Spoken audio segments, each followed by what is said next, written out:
പ്രാർത്ഥിക്കുന്ന എല്ലാവർക്കും കർത്താവിന്റെ നാമത്തിലുള്ളതായ സ്നേഹവന്ദനത്തെ പ്രാരംഭമായി അറിയിക്കട്ടെ.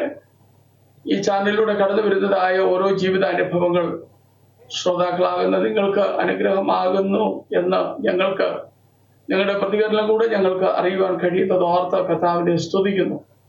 ദൈവം നിങ്ങളെ ധാരാളമായി അനുഗ്രഹിക്കട്ടെ. തുടർന്ന് നിങ്ങളുടെ സഹകരണങ്ങൾ ഞങ്ങൾ പ്രതീക്ഷിക്കുന്നു. ചാനൽ ഒന്ന് സബ്സ്ക്രൈബ് ചെയ്യുകയും നിങ്ങളുടെ സഹോദരങ്ങൾക്ക് പ്രിയപ്പെട്ടവർക്കൊക്കെ ഷെയർ ചെയ്ത് കൊടുത്ത് ഞങ്ങളുടെ ഈ ചെറിയ സംരംഭത്തെ നിങ്ങൾ പ്രോത്സാഹിപ്പിക്കണമേ എന്ന് ദൈവനാമത്തിൽ ഓർപ്പിക്കുന്നു. ഇന്ന് പകലിൽ അനുഗ്രഹിക്കപ്പെട്ടതായ ഒരു ജീവിത അനുഭവമായി നമ്മുടെ ഇടയിലേക്ക് കടന്നു വരുന്നത് ഇവാഞ്ചലിസ്റ്റ് ജോൺസൺ ബ്രദറാണ്. പ്രിയ കർത്താവിന്റെ വളരെ സ്നേഹത്തോടെ ഈ ചാനലിലേക്ക് ഞങ്ങൾ സ്വാഗതം ചെയ്യുന്നു. Praise the Lord. എന്തുണ്ട്, എന്തൊക്കെയുണ്ട് വാർത്തകൾ, വിശേഷങ്ങൾ? സന്തോഷമായിരിക്കണം. ഓക്കെ, നമ്മുടെ ജീവിതാനുഭവങ്ങളിലേക്ക് കടന്നു പോകുന്നതിന് മുമ്പ് നമുക്ക് ഒരു വാക്ക് ദൈവസന്നിധിയിൽ പ്രാർത്ഥിക്കാം. പരിശുദ്ധ പിതാവേ, അങ്ങയുടെ നാമം വാഴ്ത്തപ്പെടട്ടെ. ഞങ്ങൾക്ക് തന്ന ഈ ആത്മീക കൂട്ടായ്മയ്ക്കായി സ്തോത്രം. പ്രിയപ്പെട്ടവനെ, ദൈവകരങ്ങൾ ഉപയോഗിക്കണമേ. കേൾവിക്കാർക്ക് കർത്താവിലേക്ക് അടുക്കുവാൻ കാരണമായി തീരണമേ. യേശുവിന്റെ നാമത്തിൽ ചോദിക്കുമ്പോൾ ദയവുണ്ടായി കേൾക്കുമാറാകണമേ. ആമേൻ. ഓക്കെ, ജോൺസൺ ബ്രദറെ തുടർന്നുള്ള സമയങ്ങള് പ്രിയപ്പെട്ടവരുടേതാണ്. ജീവിതാനുഭവങ്ങൾ ദൈവനാമ മഹത്വത്തിന് വേണ്ടി ഷെയർ ചെയ്യാം. കർത്താവിന് മഹത്വം ഉണ്ടാകട്ടെ. ദൈവം വരുന്ന യേശുവിന്റെ നാമത്തിൽ എൻ്റെ സ്നേഹവന്ദനങ്ങളൊക്കെ അറിയിപ്പിക്കുന്നു. ഈ ചാനലിൽ പ്രവർത്തിക്കുന്ന ബഹുമാനപ്പെട്ട ദേവദാസൻ, എനിക്ക് സമയം തന്ന ബഹുമാനപ്പെട്ട ദേവദാസനും നന്ദി ആദ്യം തന്നെ രേഖപ്പെടുത്തുന്നു. ഞാൻ വിവാഹമൊക്കെ കഴിച്ചതാണ്. എനിക്ക് 3 കുഞ്ഞുങ്ങൾ. എൻ്റെ ഭാര്യയായിട്ട് ഞങ്ങൾ സന്തോഷമായിട്ട് ജീവിച്ചു പോകുന്നു. എൻ്റെ സാക്ഷ്യം എന്ന് പറയുന്നത്, എൻ്റെ ചെറുപ്പത്തിലെ യൗവനത്തിലെ ഞങ്ങൾ 4 പേരാണ്. 3 ആണും 1 പെണ്ണുമാണ്. മൂത്ത സഹോദരിയാണ്. എവിടെയാണ് ജനിച്ച വളർത്തപ്പെട്ടത്? മാരാമൺ ചെറാകുമ്പാണ്, പത്തനംതിട്ട ജില്ല. മാരാമൺ ചെറാകുമ്പിലാണ് എൻ്റെ സ്ഥലം. അവിടാണ് ഞാൻ താമസിക്കുന്നത്. അപ്പം എൻ്റെ ബാല്യകാലത്തിൽ എൻ്റെ അമ്മ 3 വയസ്സായപ്പോൾ മരിച്ചുപോയി. അപ്പോൾ അങ്ങനെ വലിയ കഷ്ടത്തിലും പ്രയാസത്തിലുമാണ് ഞാൻ ജീവിച്ചിരുന്നത്. ആ 3 വയസ്സിൽ ജീവിക്കുമ്പോൾ നമുക്കറിയാം, മാതാവ് നഷ്ടപ്പെട്ട് കഴിയുമ്പോൾ ഒരു കുഞ്ഞുങ്ങളുടെ അവസ്ഥ ഏറ്റവും ഇളയതാണ് ഞാൻ. അങ്ങനെ കഴിപ്പാനോ വസ്ത്രങ്ങളോ ഒന്നുമില്ലായിരുന്നു. അങ്ങനെ ഒത്തിരി ദാരിദ്ര്യങ്ങൾ ഞാൻ അനുഭവിച്ചതാണ്. അപ്പം നമ്മുടെ ശരീരത്തിൽ നമ്മുടെ കുഞ്ഞുങ്ങളെയൊക്കെ കുളിപ്പിക്കാനും അങ്ങനെ പോലും എനിക്ക് ആരും ഇല്ലായിരുന്നു. അങ്ങനെ ഒത്തിരി കഷ്ടതയും കഴിപ്പാനോ ഒന്നും കുടിപ്പാനോ ഒന്നും ഇല്ലാതെ അങ്ങനെ ജീവിതത്തിൽ പ്രയാസവും ദുഃഖവും ഒക്കെ അനുഭവിച്ചു. ദൈവം എങ്ങനെയോ നമ്മളെ അങ്ങനെ നമ്മൾ വളർന്നു. അപ്പം വളർന്നു കഴിഞ്ഞു അതിനുള്ള ദുഃഖത്തിനും പ്രയാസത്തിനും ഒക്കെ 20 വയസ്സായപ്പോഴത്തേക്ക് എനിക്ക് 20 വയസ്സായപ്പോഴത്തേക്ക് എൻ്റെ അച്ഛനും മരിച്ചുപോയി. പിന്നെ ജീവിതത്തിൽ വലിയ നിരാശനായി മാറി. കാരണം എൻ്റെ യൗവനത്തിൽ, എൻ്റെ കൊച്ചിലെ പ്രായത്തിൽ ഞാൻ ഒരു മഹാരോഗിയായ മനുഷ്യനാണ്. TV അസുഖമായി. അപ്പം ചെറുപ്പത്തിൽ എൻ്റെ അപ്പൻ അതിനെ ചികിത്സിക്കുമായിരുന്നു. ചികിത്സിക്കുമ്പോൾ അല്പനേരമൊക്കെ അതിനൊരു ആശ്വാസം ഉണ്ടാകും. ഞാൻ ഏതാണ്ട് 4 പഠിക്കുമ്പോഴും 5-ലൊക്കെ പഠിക്കുമ്പോൾ എനിക്ക് അസുഖമുണ്ട്. അപ്പം നമുക്ക് ഈ സ്കൂളിലൊക്കെ പോകുമ്പോൾ നമുക്ക് കഴിപ്പാൻ രാവിലെ ഒന്നും കഴിക്കാതെ പോകും. ഉച്ചക്കകത്ത് നമ്മൾ ചെല്ലുന്ന അന്ന് ഉപ്പുമാവൊക്കെ സ്കൂളുകളിലൊക്കെ ഉണ്ട്. ആ ഉപ്പുമാവാണ് നമുക്ക് ആഹാരമായിട്ട്. പിന്നെ നമുക്ക് കഴിക്കാൻ പറ്റുന്നത് ഉച്ചയ്ക്കോ വൈകിട്ടേ ഉള്ളൂ. അങ്ങനെ ഒത്തിരി ബാല്യകാലത്തിൽ ഒത്തിരി കഷ്ടത സഹിച്ചാണ്. വസ്ത്രങ്ങളില്ലായിരുന്നു ഉടുക്കുവാനായിട്ട്. അപ്പം ഫാദർ തയ്യൽക്കാരനായതുകൊണ്ട് ഈ വെട്ടുതുണിയൊക്കെ എടുത്ത് ഇങ്ങനെ പല കൈ വേറെ കാല് വേറെ അങ്ങനെയൊക്കെ വെച്ച് ഷർട്ടൊക്കെ എനിക്ക് തയ്ച്ചു തരുമായിരുന്നു. അപ്പം ഇതൊക്കെ ഇട്ടുകൊണ്ട് പോകുമ്പോൾ പിള്ളേർക്ക് കളിയാക്കും. അപ്പൊ നമ്മൾ ആ കാലഘട്ടത്തിൽ നമുക്ക് ഇടാനോ കൊടുക്കുവാനോ ഒന്നുമില്ലായിരുന്നു. അത് കഴിഞ്ഞ് ഞാനിങ്ങനെ വളർന്നു വന്നപ്പോൾ എൻ്റെ 20 വയസ്സായപ്പോൾ എൻ്റെ അച്ഛനും മരിച്ചുപോയി. അച്ഛനും മരിച്ചു കഴിഞ്ഞപ്പോൾ ജീവിതത്തിൽ വലിയ പ്രയാസമുണ്ടായി. അപ്പം എൻ്റെ സഹോദരൻ, എൻ്റെ മൂത്ത 2 സഹോദരനും 1 സഹോദരിയാണ്. മൂത്ത സഹോദരിയെ കല്യാണം കഴിച്ചു വിട്ടു. രണ്ടാമത്തെ സഹോദരൻ ഞങ്ങളുടെ അടുത്ത് തന്നെ അവിടെ താമസിച്ചു. അപ്പൊ ഞാനും നേരെ ഏട്ടനും കൂടാണ് ഭവനത്തിൽ താമസിക്കുന്നത്. അങ്ങനെ ആയി കഴിഞ്ഞപ്പോൾ എനിക്ക് വസ്ത്രങ്ങളൊന്നും ഇല്ലാത്തതുകൊണ്ട് ഞാൻ ഈ 14 വയസ്സിൽ മുതൽ പണിക്ക് 14-12 വയസ്സായപ്പോൾ ചെറിയ പണിക്ക് ഇറങ്ങാൻ തുടങ്ങി. കാരണം എനിക്ക് വസ്ത്രങ്ങളൊക്കെ മേടിക്കുവാൻ അച്ഛൻ മേടിച്ചൊന്നും തരത്തില്ലായിരുന്നു. അന്ന കാലത്ത് റബ്ബറും കുഴിയൊക്കെ എടുക്കുന്ന സമയമുണ്ട്. റബ്ബറും കുഴിയൊക്കെ എടുക്കും. ഒരു കുഴിയൊക്കെ ഒരു ദിവസം എടുക്കത്തുള്ളൂ. അന്ന് 2 രൂപ 3 രൂപയൊക്കെ കിട്ടത്തുള്ളൂ. അങ്ങനെ അതൊക്കെ എടുത്ത് അങ്ങനെ പല കുഴികൾ എടുത്താണ് ഞാൻ എനിക്കൊരു നല്ലൊരു ഷർട്ടോ, ഒരു വർഷം ഞാനൊരു ഷർട്ട് ഇട്ടിട്ടുണ്ട്, ഒരു വർഷം ഒരു നിക്കറി കണ്ടിട്ടുണ്ട്. അങ്ങനെ വലിയ കഷ്ടതയും പ്രയാസങ്ങളും ജീവിച്ചു. വലിയ പ്രായം ഒരുമാതിരി 10-14 വയസ്സായപ്പോൾ ഞാൻ പണിക്ക് ഇറങ്ങി എനിക്ക് വസ്ത്രങ്ങളൊക്കെ മേടിക്കാൻ തുടങ്ങി. അപ്പൊ എൻ്റെ അച്ഛൻ എന്ന് പറഞ്ഞാൽ അന്നത്തെ കാലത്ത് ജീവിക്കാൻ ഭയങ്കര തയ്യൽക്കൊന്നും വലിയ വരുമാനമൊന്നുമില്ല. അങ്ങനെ പുള്ളിക്കാരൻ ഞങ്ങളെ ശരിയായിട്ട് നോക്കുന്നൊന്നുമില്ല. പുള്ളിക്കാരൻ ചെയ്യുന്ന ഒരു ബ്ലൗസോ ഒരു ഷർട്ടോ തയ്ച്ചു കൊടുത്താൽ കിട്ടുന്ന പൈസ കൊണ്ടാണ് ഞങ്ങൾ ജീവിച്ചു പോകും. അങ്ങനെ ഞങ്ങള് അപ്പൊ എനിക്ക് ഒരു ചെറുപ്പത്തിൽ ഈ അസുഖമായതുകൊണ്ട് അച്ഛന് എന്നെ വലുതായിട്ട് പഠിപ്പിക്കാനൊന്നും താല്പര്യപ്പെട്ടില്ല. കാരണം പുള്ളിക്ക് ഡോക്ടർ പറഞ്ഞു ഇയാൾ മരിച്ചു പോകും, ഇയാളെ നമ്മൾ ഈ നോക്കുമൊന്നും വേണ്ട. കാരണം ചെറുപ്പത്തിൽ എൻ്റെ ഹാർട്ടിന്റെ നേരത്തെ TV ഒക്കെ പിടിച്ചുകൊണ്ട് എനിക്ക് ഭയങ്കര അസുഖമായതുകൊണ്ട് അന്നേരം തന്നെ എനിക്കൊരു ട്രീറ്റ്മെന്റ് ഒന്നും ചെയ്യാതെ പുള്ളിക്കാരൻ എന്നെ പഠിപ്പിച്ചിട്ടുമില്ല. കാരണം മൂത്ത സഹോദരന്മാരെയൊക്കെ പുള്ളി ഡ്രൈവിങ്ങും അങ്ങനെ ഓരോ കാര്യങ്ങൾ പഠിപ്പിക്കുകയൊക്കെ ചെയ്യും. പെങ്ങളെ അന്നേരം കെട്ടിച്ചു വിട്ട് നല്ല രീതിയിൽ. അപ്പം വസ്തു വീതം വന്നപ്പോഴത്തേനും മൂത്ത ഏട്ടന് വസ്തു കൊടുത്തു. രണ്ടാമത്തെ ഇളയവന് എന്നോട് ഞാൻ ഏറ്റവും ഇളയത് അവനോട് പറയും കുടുംബം നീ എടുത്തോളാം, അവനെടുക്കാൻ പറഞ്ഞു. അപ്പൊ എനിക്കൊന്നുമില്ല. കാരണം പുള്ളിയുടെ കണക്കൂട്ടി ഞാൻ മരിച്ചു പോകും, പിന്നെ എന്തിനാ കൊടുക്കുന്നത്. ചെന്ന് ഇവരോട് തന്നെ പറഞ്ഞു നിങ്ങൾ തന്നെ എടുത്തോളാം, ഇവരൊന്നും കൊടുക്കാല്ല. കൊടുക്കണമെന്ന് വെച്ചാൽ ഞാൻ മരിച്ചു പോകുന്ന പുള്ളി വിചാരിച്ചില്ല. അങ്ങനെ ഞാൻ തന്നെ സ്വന്തമായിട്ട് പണി ചെയ്ത് ലൈസൻസ് എടുക്കാൻ തുടങ്ങി. ഒരു ഓട്ടോയുടെ ഡ്രൈവർ ലൈസൻസ് എടുത്ത് അങ്ങനെ ഓട്ടോറിക്ഷ ഓടിച്ചു. ഞങ്ങളുടെ അച്ഛൻ ഫാദർ ജീവിച്ചിരിക്കുമെന്നാണ് പുള്ളി ഇല്ല. ഞാൻ തന്നെ അങ്ങനെ ഓട്ടോറിക്ഷ ഓടിച്ചു. ഓട്ടോയിൽ നിന്നും കിട്ടുന്ന വരുമാനം കൊണ്ട് വസ്ത്രങ്ങളൊക്കെ എടുക്കുവാനും ആഹാരമൊക്കെ മേടിക്കുവാനൊക്കെ ഞാനിങ്ങനെ തുടങ്ങി. അങ്ങനെ നാളുകളായി ഇങ്ങനെ ഇരിക്കുമ്പോഴാണ് എനിക്ക് ഈ അസുഖം കൂടുതൽ. എൻ്റെ സഹോദരൻ എന്നോട് ഭയങ്കര വഴക്കുണ്ടാക്കാറുണ്ടായി. അപ്പൊ എനിക്കൊരു 10-20 വയസ്സൊക്കെ ആയി. 10 വയസ്സായപ്പോൾ അവൻ പറഞ്ഞ് ഞാൻ മാറിക്കൊടുക്കണമെന്നാണ്. അങ്ങനെ എനിക്ക് കിട്ടുന്ന പൈസ കൊണ്ട് ഓട്ടോ ഓടിക്കുന്ന പൈസ കൊണ്ട് ഞാനും മദ്യം അടിക്കാൻ തുടങ്ങി. പിന്നെ ഇവിടെ രാത്രിയും പകലും ഭയങ്കര വഴക്കാണ്. അവനും വെള്ളം അടിച്ചിട്ട് വരും, ഞാനും വെള്ളം അടിച്ചിട്ട് ഭയങ്കര അടിയും വെള്ളമാണ്. അങ്ങനെ വഴക്കുണ്ടായി. നാളുകൾ ഇങ്ങനെ വഴക്കുണ്ടായി. ഞങ്ങൾ ഒരു 2 മുറിക്കകത്ത് അപ്പുറം ഇപ്പുറം കിടക്കുക. എന്നിട്ട് ഞാൻ കല്യാണമൊന്നും കഴിച്ചിട്ടൊന്നുമില്ല. അങ്ങനെ വഴക്കുകളൊക്കെ ഉണ്ടായി. അപ്പൊ ഓട്ടോറിക്ഷയിൽ ഓടിക്കുമ്പോൾ എനിക്ക് അസുഖം കണ്ടുപോകാനോ കൂടി. ഞാൻ ഡോക്ടറെ പോയി കണ്ടപ്പോൾ ഡോക്ടർ പറഞ്ഞു നിങ്ങൾ ഇനി മദ്യപാനമൊന്നും ചെയ്യരുത്, കാരണം നിങ്ങൾ ഈ ലൈൻസ് എല്ലാം കഴിഞ്ഞിരിക്കുക, അതുകൊണ്ട് നിങ്ങൾക്ക് ഭയങ്കര അസുഖമാണ്, നിങ്ങൾ ഇനി മദ്യമൊന്നും കഴിക്കരുതെന്നാണ്. നമുക്കൊരു ഈ ലോകത്തിന്റെ ആശ്വാസത്തിന് വേണ്ടിയാണ് പീഡിയോലി തുടങ്ങി, മദ്യപാനം തുടങ്ങി. നമ്മളെ നോക്കുവാൻ ആരും ഇല്ലാത്തതുകൊണ്ട് നമ്മൾ നമ്മുടെ ഇഷ്ടത്തിന് അങ്ങ് ജീവിച്ചു പോവുക. ലോകത്തിൽ ചെയ്യാത്ത മ്ലേച്ഛതയില്ല. അപ്പം ഞാൻ പാപിയാണെന്ന് എനിക്ക് ശരിക്കും അറിയാം. ഞാനൊരു പാപിയായ മനുഷ്യനാണെന്ന് എനിക്കറിയാം. അപ്പം കിട്ടുന്ന പൈസ കൊണ്ടൊന്നും മദ്യം അടിക്കുക, വഴക്കുണ്ടാവുക, സ്റ്റാൻഡുകളിലൊക്കെ ജീവിക്കുക. ഇവിടെ വരും, ഇവിടെ ചേട്ടനുമായിട്ട് വഴക്ക്, ചേട്ടൻ എന്നെ വഴക്കൊണ്ട് ഞാനും മാറത്തില്ല. അങ്ങനെ നാളുകൾ നാട്ടുകാരാ പിന്നെ ഓടി വന്ന് അഭയം പ്രാപിക്കുന്നു. എന്നെ ചേട്ടൻ കൊല്ലാനായിട്ട് പല പ്രാവശ്യം ഒരുങ്ങിയില്ല. എന്നാലൊക്കെ എന്നെ നാട്ടുകാരാ പിടിച്ചുകൊണ്ട് രക്ഷപ്പെടുത്തുകയൊക്കെ ചെയ്തത്. അങ്ങനെ ജീവിച്ചുകൊണ്ടിരിക്കുമ്പോഴാണ് എനിക്കറിയാം ഞാനൊരു പാപിയായ മനുഷ്യനാണ്. അപ്പൊ ഞാൻ മദ്യത്തിന് ശരിക്കും അടിമയാകാൻ തുടങ്ങി. സുഹൃത്ത് 70 ബീഡിയൊക്കെ ഒരു ദിവസം ഇത് വലിക്കും. അതുപോലെ മുറുക്കാന്, കഞ്ചാവ്, അങ്ങനെ എല്ലാ മ്ലേച്ഛതയും ഞാൻ ചെയ്യുവാൻ തുടങ്ങി. ലോകത്തിൽ അങ്ങനെ എൻ്റെ സ്വാതന്ത്ര്യം ഞാൻ അങ്ങ് പ്രവർത്തിക്കാൻ തുടങ്ങി. ഞാൻ ദൈവമില്ലാത്തപ്പോൾ ഞാൻ ജീവിക്കുന്ന ഒരു കത്തോലിക്ക ബാക്ക്ഗ്രൗണ്ടിലാണ് ജീവിക്കുന്നത്. പക്ഷെ അവിടെ സുവിശേഷമായിട്ടൊന്നും ചില കാലത്തിലൊക്കെ ഉണ്ടായിരുന്നു, സന്ദർഭങ്ങളൊക്കെ ഉണ്ടായിരുന്നു. ചിലപ്പോഴൊക്കെ അവിടെ പോകും, ചിലപ്പം പോകത്തൊന്നുമില്ല. അങ്ങനെ ആഴമായിട്ട് ദൈവത്തിന്റെ വചനമൊന്നും ശരിക്കൊന്നും എനിക്ക് അറിയത്തില്ല. അങ്ങനെ ജീവിച്ചിരിക്കുമ്പോൾ എൻ്റെ സഹോദരനുമായിട്ട് വഴക്കുണ്ടായപ്പോൾ 20 വയസ്സായപ്പോൾ അച്ഛനും മരിച്ചു കഴിഞ്ഞ് ഞാൻ പിന്നെ വടക്കയിലാണ്. എന്നെ മൂത്ത പെങ്ങള് ഹരിയാനയിലുണ്ട്. പെങ്ങളന്ന് വിളിച്ചോണ്ട് പോയി. അവിടെ 1 വർഷം ജോലി ചെയ്തപ്പോൾ എനിക്ക് ഈ അസുഖം കണ്ടമാറ്റം കൂടിക്കഴിഞ്ഞ് തിരികെ ഞാൻ 1 വർഷം അവിടെ നിന്നേ ഉള്ളൂ. തിരിച്ച് ഞാൻ വീട്ടിൽ വന്നു. വീട്ടിൽ വന്ന് കുറച്ച് നാൾ വീട്ടിൽ വന്ന് ഈ അസുഖം കൂടിയിട്ടാണ് വന്നത്. പിന്നെയും പുഷ്പഗിരി ചെന്നു.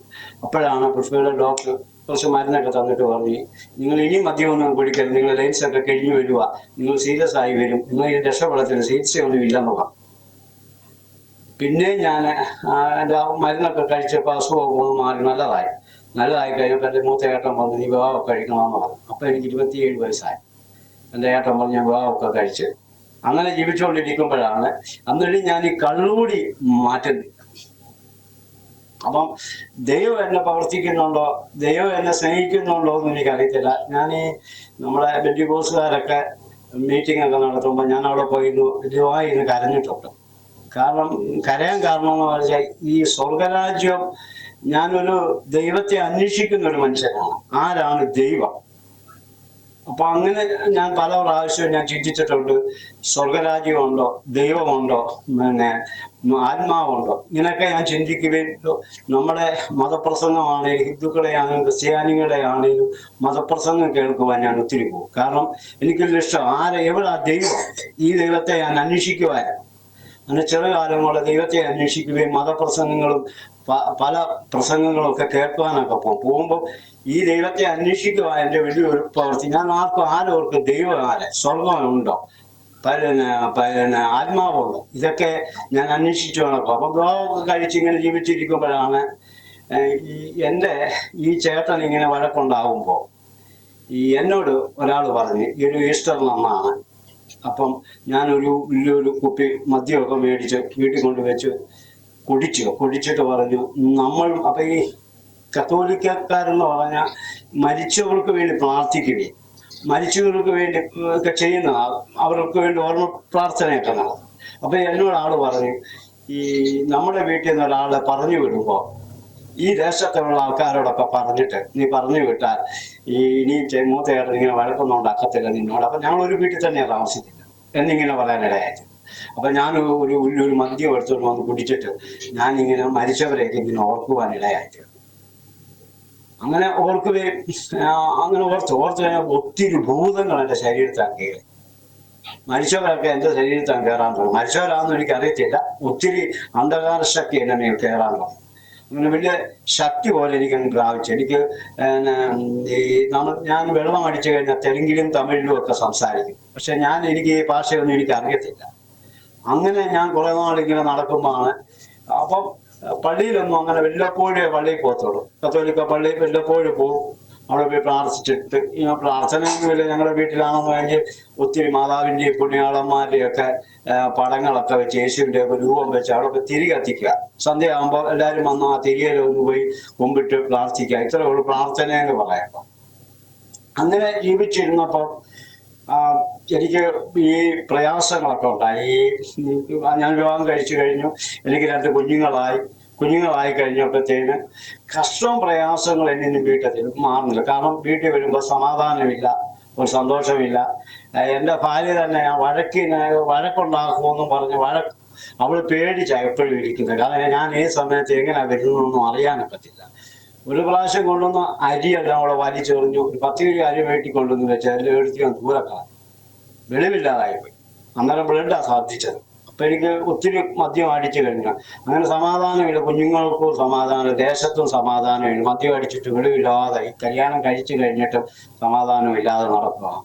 അങ്ങനെ ജീവിച്ചിരുന്ന കാലഘട്ടത്തിലാണ് ഞാൻ വടക്കേ ഇന്ത്യയിൽ പോയിട്ട് തിരികെ വന്നപ്പം രോഗം കൂടി. രോഗം കൂടി കഴിഞ്ഞപ്പോൾ ഡോക്ടറിൻ്റെ അടുത്ത് പിന്നെയും ചെന്നു.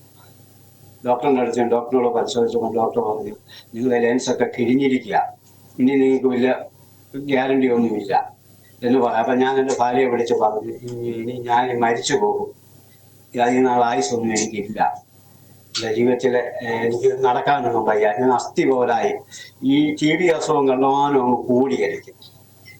അപ്പം എൻ്റെ ജീവിതത്തിൽ ഒന്നാമത്തെ കാര്യം ഈ നമ്മൾ മരിച്ചു പോകുന്നുള്ള പ്രയാസം ഒന്ന്. 2 കുഞ്ഞുങ്ങൾ അന്നേരം ഉണ്ട്. ഞാൻ എങ്ങനെ ഈ കുഞ്ഞുങ്ങളെ വളർത്തും എന്നുള്ള പ്രയാസം. രണ്ടാമതെന്ന് പറയുന്നത് ഒത്തിരി ഭൂതം എൻ്റെ മേൽ ബാധിച്ചിട്ടുണ്ട്. അങ്ങനെല്ലാം ദുഃഖത്തിനും ഭാരത്തിനും ഞാൻ ജീവിക്കുമ്പോൾ ഞാൻ പല പ്രാവശ്യം കരഞ്ഞിട്ടുണ്ട്. ദൈവമേ, എനിക്കൊരു മോചനമില്ലയോ, എനിക്കൊരു സമാധാനമില്ലയോ. എന്നാൽ യേശുക്രിസ്തു ദൈവമാണെന്നോ ആ യേശുവിനെ ഈ കത്തോലിക്ക സഭയിൽ പോകുമ്പോൾ അവിടെ ഉത്സവമൊക്കെ നടക്കുമ്പോൾ, പള്ളിപ്പെരുന്നാൾ നടക്കുമ്പോൾ, മൂന്ന് ദിവസത്തെ ഉത്സവം നടക്കുമ്പോൾ ഞാനായിരിക്കും ആ യേശുവിനെ 3 ദിവസവും എടുക്കുന്നത്. കാരണം അവിടെ ഈ വിഗ്രഹം ഉണ്ടാക്കി വെച്ചിട്ടുണ്ട്. അതെല്ലാം എടുത്തോണ്ട് നടക്കും. കാരണം യേശുവിനോട് എനിക്ക് വലിയ ഇഷ്ടമാണ്. കാരണം പല ദൈവങ്ങളെ നമ്മൾ പരിശോധിച്ച് നോക്കിയാൽ യേശു എന്ന് പറഞ്ഞാൽ അദ്ദേഹത്തിന്റെ ജീവിത ചരിത്രം നമ്മൾ പഠിക്കുകയാണെങ്കിൽ, അങ്ങനെ കഷ്ടപ്പെടുന്നവരും ഭാരം ചുമക്കുന്നവരും എൻ്റെ അടുത്ത് വരുവിൻ, അവർ രോഗിക്ക് സൗഖ്യം കൊടുക്കുകയും പാവികളെ രക്ഷിക്കുന്ന ആ യേശുവിനെ രോഗിക്ക് സൗഖ്യം കൊടുക്കുന്ന ആ യേശു ക്രിസ്തു, അടിച്ചിട്ട് പോലും തിരിച്ചടിക്കാത്ത ഒരു ദൈവം. അപ്പൊ ആ യേശു ക്രിസ്തു എനിക്ക് വളരെ ഇഷ്ടമാണ്. അപ്പൊ ആ പള്ളിയിലെ രൂപക്കൂടി കൊടുക്കുമ്പോൾ യേശുവിന്റെ രൂപം മാത്രമേ ഞാൻ എടുക്കത്തുള്ളൂ. കാരണം എനിക്കിഷ്ടമാണ് യേശുവിനെ. അങ്ങനെയൊക്കെയാണ് എൻ്റെ ജീവിതത്തിൽ യേശുവിനെ കുറിച്ച് എനിക്ക് നല്ല സ്നേഹമുണ്ടായിരുന്നു. അപ്പം നാളുകളായിട്ടും സമാധാനമില്ലാതെ ഇരുന്ന സമയത്ത്, ഞാൻ അന്ന് ആ മദ്യം അടിച്ച സമയത്ത് എന്നോട് ഒത്തിരി ഭൂതം കയറി കഴിഞ്ഞപ്പോഴത്തേന് ഈ ഭൂതമല്ല എൻ്റെ ശരീരത്തിൽ കയറിയിട്ട് എനിക്ക് ഭീതി ഉണ്ടാകുന്നു. ഭയമെന്ന് പറയുന്നത് ഏതോ നമ്മുടെ ഭയം കയറിയിട്ട് നമ്മൾ പേടിച്ചു പോകുന്ന അവസ്ഥയിലേക്ക് നീങ്ങി. തലയെല്ലാം ചൂടാവുക, ഭയം ഉണ്ടാകും. അങ്ങനെ ഭയം ഉണ്ടായപ്പോൾ ഞാൻ എൻ്റെ ഭാര്യയോട് പറഞ്ഞു, എനിക്കിങ്ങനെ ഭയം, എനിക്ക് ഉറക്കമൊന്നുമില്ല, ഞാൻ 3 രാത്രി ഉറക്കമില്ലാതെ ഇരിക്കുക ഭയം കൊണ്ട്. അപ്പൊ എനിക്ക് ഓടണമെന്നുണ്ട്, ഭയം ഓടണമെന്നുണ്ട്. അപ്പത്തേന് ഞാൻ എൻ്റെ ഒരു ഉപ്പാപ്പനുണ്ട്, പുള്ളി പെന്തിക്കോസിലാണ്, അച്ഛൻ്റെ അനിയനെ. ഉപ്പാപ്പനെ വിളിച്ച് കാര്യങ്ങളൊക്കെ പറഞ്ഞു. അപ്പൊ ഞാൻ ഇതുപോലെ എനിക്ക് ഭീതിയാകും, ഞാൻ ഇതിനോടൊക്കെ ചെയ്ത് അപ്പൊ ഒത്തിരി അന്ധകാര ശക്തി എന്നെ വ്യാപരിച്ചിട്ടുണ്ട്, എനിക്ക് ഭീതിയാകും. അപ്പൊ പുള്ളിക്കാരൻ വന്ന് വീട്ടിൽ വന്നിട്ട് വേദവസ്ത്രമൊക്കെ എടുത്ത് വായിച്ച് പ്രാർത്ഥിച്ചിട്ട് നിങ്ങൾക്ക് ആ വിശ്വാസം ഉണ്ടെങ്കിൽ നീ ദൈവത്തോട് എടുക്കാൻ പോകും. അപ്പൊ ഞാൻ എൻ്റെ അടുത്തു വീട്ടിൽ പായിട്ട് കത്തോലിക്കക്കാരൊക്കെ മാറ്റം മുട്ടുമേൽ നിന്ന് പ്രാർത്ഥിക്കുന്നത്. ഞാൻ മുട്ടുമേൽ നിന്നു വല്ലുവായിലാണ് കരയാൻ തുടങ്ങി. എൻ്റെ കരച്ചിലെന്ന് പറഞ്ഞാൽ ആഴമായ കരച്ചിലായിരുന്നു. ഞാൻ ഇങ്ങനെ പറയുവാണ്, ആകാശവും ഭൂമിയെയും നിർമ്മിച്ച ദൈവമേ, ഞാൻ പാപിയായ മനുഷ്യനാണ്, ഞാൻ നിന്നോട് പാപം ചെയ്തു പോയി, എൻ്റെ പാപങ്ങൾ എന്നോട് ക്ഷമിക്കണമേ എന്ന് ദൈവത്തോട് എന്നോട് ക്ഷമിച്ച് എൻ്റെ പാപങ്ങൾക്ക് എൻ്റെ രോഗത്തിന് സൗഖ്യം തരണമെന്ന് പറഞ്ഞു വാവിട്ട് ഞാൻ കരയാൻ പോയി. ആ കരച്ചിലെന്ന് പറഞ്ഞാൽ ഉരുവായി ഞാൻ കരയുക. അപ്പൊ ഞാൻ 3 രാത്രി ഉറക്കമില്ലാതെ വീട്ടിലിങ്ങനെ നിൽക്കുമ്പോഴാണ്. അത് കഴിഞ്ഞപ്പോൾ ഉപ്പാപ്പൻ പറഞ്ഞു, എന്നോടൊരു പെന്തിക്കോസുകാരെ വെണ്ണിക്കുളത്ത് രാജിപ്പാസ് എന്ന് പറഞ്ഞൊരു വീട്ടിലൊരു പ്രാർത്ഥനയുണ്ട്, അവിടെ പോയി പോകാൻ ചോദിച്ചു. അപ്പൊ എനിക്ക് പെന്തിക്കോസുകാരോടൊക്കെ ഭയങ്കര പിണക്കായിരുന്നു. അവർ ഞങ്ങളുടെ വീട്ടിൽ പ്രാർത്ഥിക്കുവാനും ഒരു വരത്തില്ല. അങ്ങനെ ഞാൻ ആദ്യം ഞാൻ പറഞ്ഞു പോകാമെന്ന്. പിറ്റേ ദിവസം നേരം വെളുത്തപ്പോൾ ഞാൻ ആദ്യമായിട്ട് ഞാനും ഈ എൻ്റെ കുഞ്ഞുങ്ങളുമായിട്ട് അവിടെ ചെന്ന് പ്രാർത്ഥിച്ചു. ആരാധിച്ചപ്പോൾ എൻ്റെ നിന്ന് ഭൂതം വിട്ടുപോകാൻ തുടങ്ങി. അപ്പൊ എനിക്ക് മനസ്സിലായി, ഈ ഭൂതം ഇത് ഈ ബന്ധനമാണല്ലോ എൻ്റെ ശരീരത്തിൽ. ഭൂതം ഇത് ആരാധിച്ചപ്പം പെന്തിക്കോസുകാർ ഈ ആരാധിക്കുന്ന ചുമ്മാതാണല്ലോ. അപ്പൊ ഞാനിങ്ങനെ പെന്തിക്കോസുകാരിങ്ങനെ കളിയാക്കി പറയുമ്പോൾ അല്ലെങ്കിൽ സ്വോത്രമൊക്കെ പറയുമ്പോൾ ഞാൻ അവരെ കളിയാക്കിയിട്ടുണ്ട്. അപ്പൊ എൻ്റെ നിന്ന് ഭൂതം വിട്ടു മാറിയപ്പോൾ അവർ ചുമ്മാതല്ലോ പറയുന്നതെന്ന് എനിക്ക് മനസ്സിലായി. അപ്പൊ ആരാധനയ്ക്ക് വിടുതലുണ്ടെന്ന് എനിക്ക് മനസ്സിലാകുവാനിടയായിട്ട് അങ്ങനെ ഞാൻ ആ ഒരു മലയാളം മണ്ടയ്ക്ക് ആ വീടിരിക്കും. ആ വീട്ടിൽ ഞാൻ തിരിച്ചിറങ്ങി വന്ന് എൻ്റെ മടിക്കുത്തിലും അന്നേരം വീടി ഇരിപ്പുണ്ട്. ഒരു വീടി അന്നേരം ഇരിക്കുക. ആ വീടി കത്തിച്ച് വലിച്ചോണ്ട പിന്നെ ഞാൻ വരുന്നത്. എനിക്ക് മനസ്സിലായി യേശു ഒരു ദൈവമല്ല, യേശുവിന് ശക്തി ഉണ്ടെന്നാണ് മനസ്സിലാക്കുവാനിടയായിട്ട്. എൻ്റെ ഭൂതമെല്ലാം വിട്ടുമാറി ഞാനപ്പോൾ ഒരു ചെറിയ കോൺട്രാക്ട് വർക്കൊക്കെ എടുക്കും. പിറ്റേ ദിവസം ഞാൻ പണിക്ക് പോകാൻ തുടങ്ങിയപ്പോൾ എന്നോട് ഞാനൊരു വീടി കത്തിച്ച് വലിച്ചുകൊണ്ടിരിക്കുമ്പോൾ എന്നോട് ഒരാൾ സംസാരിക്കാൻ തുടങ്ങി. പാപത്തെക്കുറിച്ച് നീതിയെക്കുറിച്ച് സംസാരിക്കാൻ. ഞാൻ ചോദിച്ചു, നിങ്ങൾ ആരാ ഇതൊക്കെ എന്നോട് സംസാരിക്കാൻ? അപ്പൊ ഈ പരിശുദ്ധാത്മാവാണോ എന്നൊന്നും എനിക്കറിയത്തില്ല, അതിനെക്കുറിച്ചൊന്നും എനിക്കറിയത്തില്ല. അദ്ദേഹം എന്നോട് ഒത്തിരി കാര്യങ്ങൾ സംസാരിക്കാൻ തുടങ്ങി. നീ ഭൂമിയിൽ ഇരുനാഥം പോലെ സംസാരിക്കും, നീ ദാവീദിനെ പോലെ ദാവീദ് മോശയെ പോലെ നിന്നെ ഞാൻ അയക്കും, നീ ഭൂമിയിൽ ഇരുനാഥം പോലെ സംസാരിക്കും ഒക്കെ എന്നോട് പറയാൻ തുടങ്ങി. എന്നെ സംബന്ധിച്ച് പറഞ്ഞാൽ എനിക്ക് സംസാരിക്കാൻ പോലും അറിവില്ല, ജ്ഞാനമില്ലാത്തവനാണ്. എനിക്കൊന്ന് 10 പേര് നിൽക്കണമെങ്കിൽ ആദ്യ കാലഘട്ടത്തിൽ മദ്യം അടിച്ചാൽ 10 പേരുടെ മുമ്പ് നിൽക്കുകയാണ്. കല്യാണം ഉണ്ടെങ്കിലും മദ്യം അടിച്ചിട്ടേ ചെല്ലത്തുള്ളൂ. മരണം ഉണ്ടെങ്കിലും അവിടെ പോയി നിൽക്കുവാൻ എനിക്ക് പറ്റുന്ന ആ സ്ഥിതിയല്ല. കാരണം അന്ന് ഞാൻ മദ്യത്തിൽ ആശ്രയിച്ചുകൊണ്ട്. അപ്പൊ എന്നോട് ഈ ആള് പറയുകയാണ്, നീ ഭൂമിയിൽ ഇടിനാഥം പോലെ സംസാരിക്കും, നിന്റെ സംസാരത്തിൽ ആരും അവിടെ തടയിടുവാൻ പോലും പറ്റത്തില്ല, അപ്പൊ ഞാൻ ഇതൊക്കെ എന്നോട് ഇതൊക്കെ എന്നോട് എന്തിനാ പറയാം, എനിക്കിതൊന്നും പറയാനോ എനിക്ക് അറിയത്തില്ലല്ലോ എന്ന് പറഞ്ഞു. എന്നിട്ട് എന്നോട് അന്ന് പറഞ്ഞു, എനിക്ക് അഗ്നിസ്നാനം ഉണ്ടെന്ന് പറഞ്ഞു. ഞാൻ ചോദിച്ചു, എന്ത് ഈ അഗ്നിസ്നാനം എന്ന് ചോദിച്ചു. അന്നേരം കൊണ്ട് തീ കൊണ്ട് ഇന്ന് അഗ്നിസ്നാനം. അപ്പൊ ഈ വീടി പകുതി കത്തിച്ച് ഞാൻ രണ്ടാമത് കെടുത്തിയിട്ട് ആ വീട് കത്തിക്കുമ്പോഴാണ് എന്നോട് സംസാരിച്ചത്. എന്നോടല്ല വീടി കത്തിക്കുന്നത്. അപ്പൊ എന്റെ ഹൃദയത്തിൽ ചങ്ക് പൊട്ടുന്ന പോലെ ആയിപ്പോയി. ഞാൻ ആ വീടി എടുത്ത് ദൂരക്കണം. അതിൽ പിന്നെ ഇന്നേ വരെ ആ വീട് ഞാൻ വലിച്ചിട്ടില്ല. ഇത് ഭയമായിട്ട്. അപ്പൊ എനിക്ക് മനസ്സിലായി, ഞാൻ ഉദ്ദേശിക്കുന്ന പോലെ ഒന്നും അല്ല ഈ സംഭവം പോകുന്നത്. ഇത് ഏതോ ശക്തിയാണ് മനസ്സിലായി. പരിശുദ്ധാത്മാവ് എന്നോട് ഇടപെടുവാണോ എന്ന് എനിക്ക് അറിയത്തില്ല. അപ്പൊ ഞങ്ങളുടെ ഉപ്പാപ്പനോട് കാര്യങ്ങൾ പറഞ്ഞു. ഉപ്പാപ്പ ഇന്ന പോലൊരു സംഭവം ഉണ്ട്. ഉച്ചയ്ക്ക് വീട്ടിൽ വന്ന് ആഹാരം കഴിക്കാൻ എൻ്റെ ഭാര്യയോട് വന്ന് ഇന്ന അഗ്നിസ്നാനം ഉണ്ടെന്ന് പറഞ്ഞു. അപ്പൊ അവക്കും ഒന്നും അറിയത്തില്ല. എന്താ ഈ അഗ്നിസ്നാനം ഒന്നും അവക്കും അറിയത്തില്ല, എനിക്കും അറിയത്തില്ല.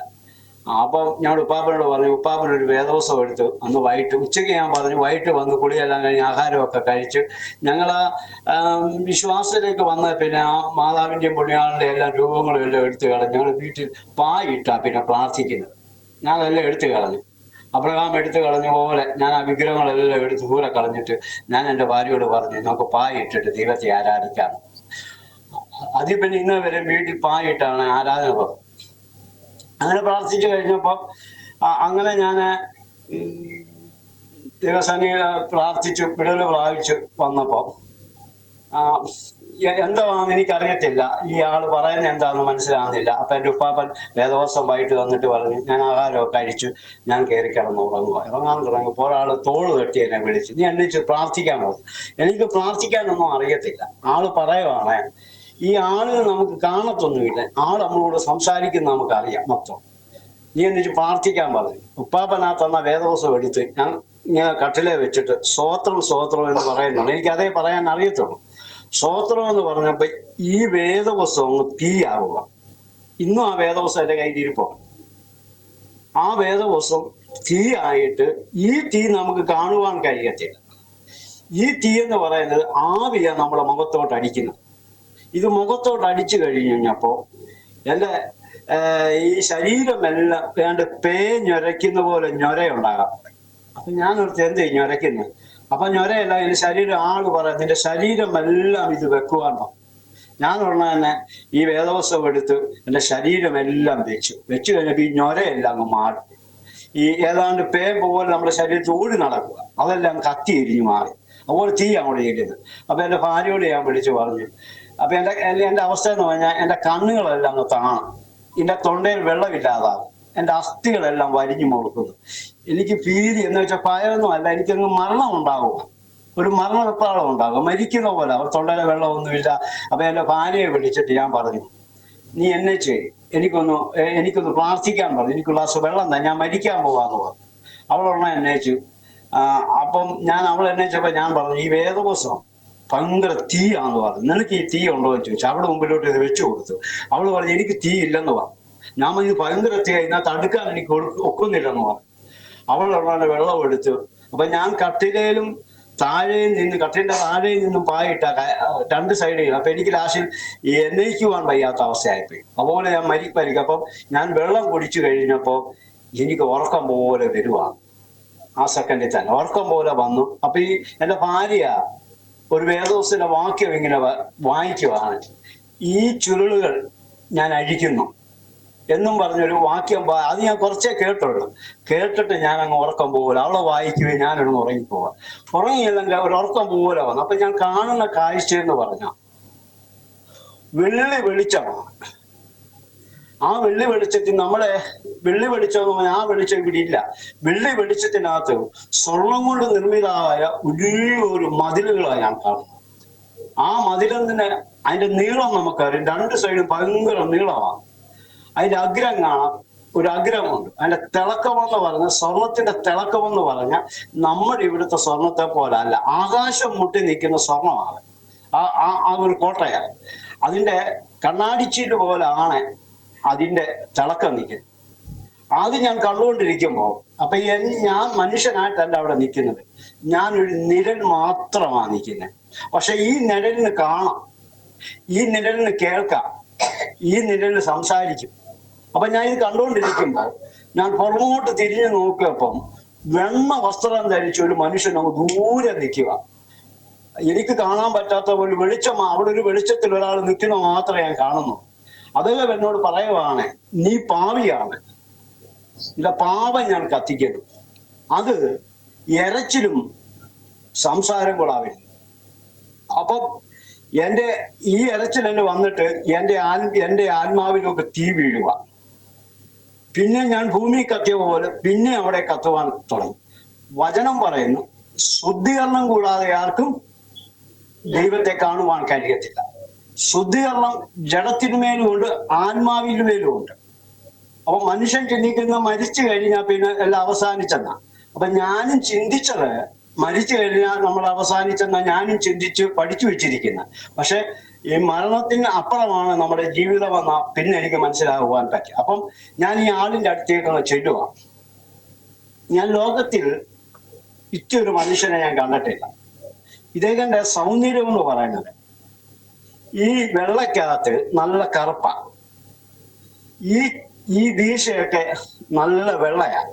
ഈ വെള്ളക്കകത്ത് ഈ തീക്കാൻ ശോഭയാണ്. തീയൊക്കെ അതിന് മുമ്പിൽ ഒന്നുമില്ല, തീക്കാനല്ലേ അതിനേക്കാളും ശോഭയാണ്. ഈ ചുമപ്പും വെണ്ണയും കൂടെ ചേർന്ന ഈ തലമുടി, ഈ ദീശ, ഈ ചിരിയൊക്കെ നല്ല ചുമപ്പാ, തലമുടിയൊക്കെ നല്ല വെള്ളയാ.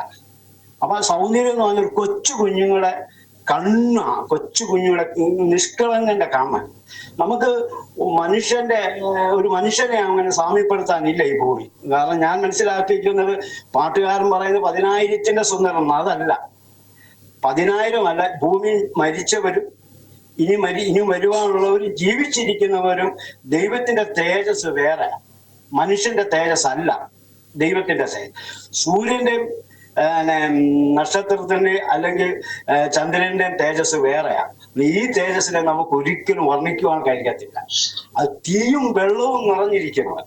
നമ്മുടെ സൗന്ദര്യം എനിക്ക് വർണ്ണിക്കുവാൻ പോലും പറ്റത്തില്ല. കാരണം നമ്മൾ ഒന്ന് ചിന്തിക്കുമ്പോൾ, നമ്മളെ മുഖം ഒന്ന് കാണു കഴിയുമ്പോൾ, ചെടി നോക്കുമ്പോൾ, നമ്മുടെ ദീശ കാണുമ്പോൾ, തൽമുടി കാണുമ്പോൾ, ഓരോന്നോരോന്നോരോന്നാണ്ട് അത്ഭുതങ്ങൾ കണ്ടു കഴിയുമ്പോൾ നമ്മൾ അന്തിച്ചു പോവുക അവന്റെ സൗന്ദര്യം കാണുമ്പോൾ. അതുപോലെ ലോകത്തിൽ ഞാൻ പാട്ടുകാരൻ പറയുന്നതിനകത്ത് ഞാൻ നിൽക്കത്തില്ല. 10,000-ന്റെ സുന്ദരനൊന്നും അല്ല അവൻ. ലോകത്തിലെ സകല മനുഷ്യനും കൂട്ടിവെച്ചാലും അവന്റെ സൗന്ദര്യമില്ല, അതുത്തോളം സൗന്ദര്യം ആർക്കും വരത്തില്ല. അപ്പൊ അദ്ദേഹം എന്നോട് കാര്യങ്ങൾ പറയാം. 7 കൂട്ടം കാര്യമാണ് എന്നോട് പറഞ്ഞു വിടുന്നത്. ആ 7 കൂട്ടം കാര്യം എന്ന് പറഞ്ഞാൽ ഇങ്ങനെ: സ്വർഗരാജ്യത്തിൽ അവകാശിയെ തെരഞ്ഞെടുപ്പാറാൻ, സ്വർഗത്തിൽ അവകാശം കുറവാണ്, എന്നിൽ വിശ്വസിക്കുന്നവൻ രക്ഷ പ്രാപിച്ചു, ഞാനിതാ വരുവാൻ പോകുന്നു, ഇത് നീ ഭൂമി ചെന്ന് പറയൂ, ദേവന്മാരെ ഞാൻ കത്തിച്ചു കളയും, ഭൂമി അഗ്നിയാ നശിപ്പിച്ചു കളയും. ഇത്ര 7 കൂട്ടം കാര്യം പറഞ്ഞിട്ട് ഞാൻ എൻ്റെ ജഡത്തിൽ നിന്നും, അല്ല എൻ്റെ ആത്മാവ് അവിടുന്ന് തിരികെ പോയി ഞാൻ എൻ്റെ ശരീരത്തിൽ വന്ന് ഞാൻ പറഞ്ഞു, ഞാൻ അഗ്നിസ്നാനം, എനിക്ക് ശരീരത്തിൽ വന്ന് ഞാൻ എൻ്റെ ഭാര്യയോട് പറഞ്ഞു, ഞാൻ അഗ്നിസ്നാനമൊക്കെ ചെയ്ത് ഈ കണ്ട കാര്യമൊന്നും ഞാൻ പറഞ്ഞില്ല, എനിക്കറിയത്തില്ല. ഞാൻ ഇങ്ങനെ സ്വപ്നം കണ്ടെങ്കിൽ, നമ്മളൊരു സ്വപ്നം കണ്ട പിറ്റേ ദിവസം പറയുമല്ലോ, ഞാൻ ഇതൊന്നും പറയുന്നില്ല. ഞാൻ 1.5 ആഴ്ച മൗനമായിട്ടിരുന്നു. എൻ്റെ ശരീരമെല്ലാം തീയായി നിൽക്കുക. അങ്ങനെ നിൽക്കുമ്പോഴാണ് ഒരു 1.5 ആഴ്ച കഴിഞ്ഞപ്പോൾ വീട്ടിൽ സന്ധ്യയ്ക്ക് ഇങ്ങനെ പ്രാർത്ഥിച്ചുകൊണ്ടിരിക്കുമ്പോൾ ഈ വെളിപ്പാട് പുസ്തകം ഭാര്യ വായിക്കുവാൻ ഇടയായിട്ട്. അങ്ങനെ വായിച്ചു. ഞാൻ അവളോട് പറഞ്ഞു, ഞാൻ ഈ ആളിനെ കണ്ടതാ, ഇദ്ദേഹം എന്നോട് ഇങ്ങനെയൊക്കെ പറഞ്ഞിട്ടുണ്ട്, സ്വർഗരാജ്യത്തിൽ അവകാശം കുറവാണ്, ഭൂമിയിൽ വലിയ തെരഞ്ഞെടുപ്പ് നടക്കാൻ പോവാ, കർത്താവ് വരുവാൻ പോകുന്നു. അപ്പോഴാണ് എനിക്ക് മനസ്സിലായി യേശുക്രിസ്തു ദൈവമാണ്. അപ്പൊ യേശു ദൈവമാണെങ്കിൽ അപ്പൊ എനിക്ക് മനസ്സിലായി. ഞാൻ അങ്ങനെ വീടുകളിലൊക്കെ കയറി സുവിശേഷം പറയാൻ തുടങ്ങി. ഞാൻ കോവിഡിന് മുമ്പേ ഞാൻ എല്ലാ വീടുകളിൽ കയറി പറയുമായിരുന്നു, യേശു വരുന്നു, സ്വർഗത്തിൽ അവകാശം കുറവാണ്, ഭൂമി വലിയൊരു തെരഞ്ഞെടുപ്പാൻ പോകുന്നു, യേശു കുറിച്ച് ദൈവമാകും, യേശു കർത്താവാകും, യഹോവയാകും ഒക്കെ ഞാനിങ്ങനെ പറയാൻ തുടങ്ങി. അങ്ങനെ സുവിശേഷം പറഞ്ഞുകൊണ്ട് കുറച്ച് നാൾ 10-20 വർഷം ഞാൻ സുവിശേഷ വേലയായിട്ട് ഇങ്ങനെ നടക്കും, ഓരോ വീടുകളിൽ കയറി. അപ്പൊ ആഴ്ച 2 പ്രാവശ്യമായിട്ട് ഞങ്ങള് ഇങ്ങനെ ഭവന സന്ദർശനമായിട്ട് പോകും. പിന്നെ ഭവനത്തിൽ ഒരു പ്രാർത്ഥന ക്രമീപ്പെടുത്തി നമ്മുടെ ദേശത്തിന് വേണ്ടി, ദേശത്തെ മനുഷ്യൻ ദിവസേന വരുവാനായിട്ട് ഞാനിങ്ങനെ പ്രാർത്ഥന, അവിടെ ദേവദാസന്മാരൊക്കെ വരും.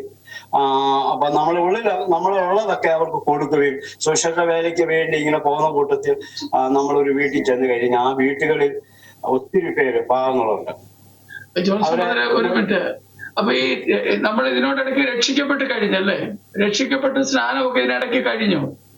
അപ്പൊ ഞാൻ രക്ഷിക്കപ്പെട്ട് ഇത് വന്നു കഴിഞ്ഞപ്പോ ഞാൻ ഒരാഴ്ച കൊണ്ട് ഞാനൊരു ന്യൂ ഇന്ത്യ സഭയിൽ ചെന്നു. ന്യൂ ഇന്ത്യ ബൈബിൾ ചർച്ച് അവിടെ ചെന്ന് 1 മാസം ആയപ്പോഴത്തേക്ക് ഞാൻ സ്നാനപ്പെട്ടു.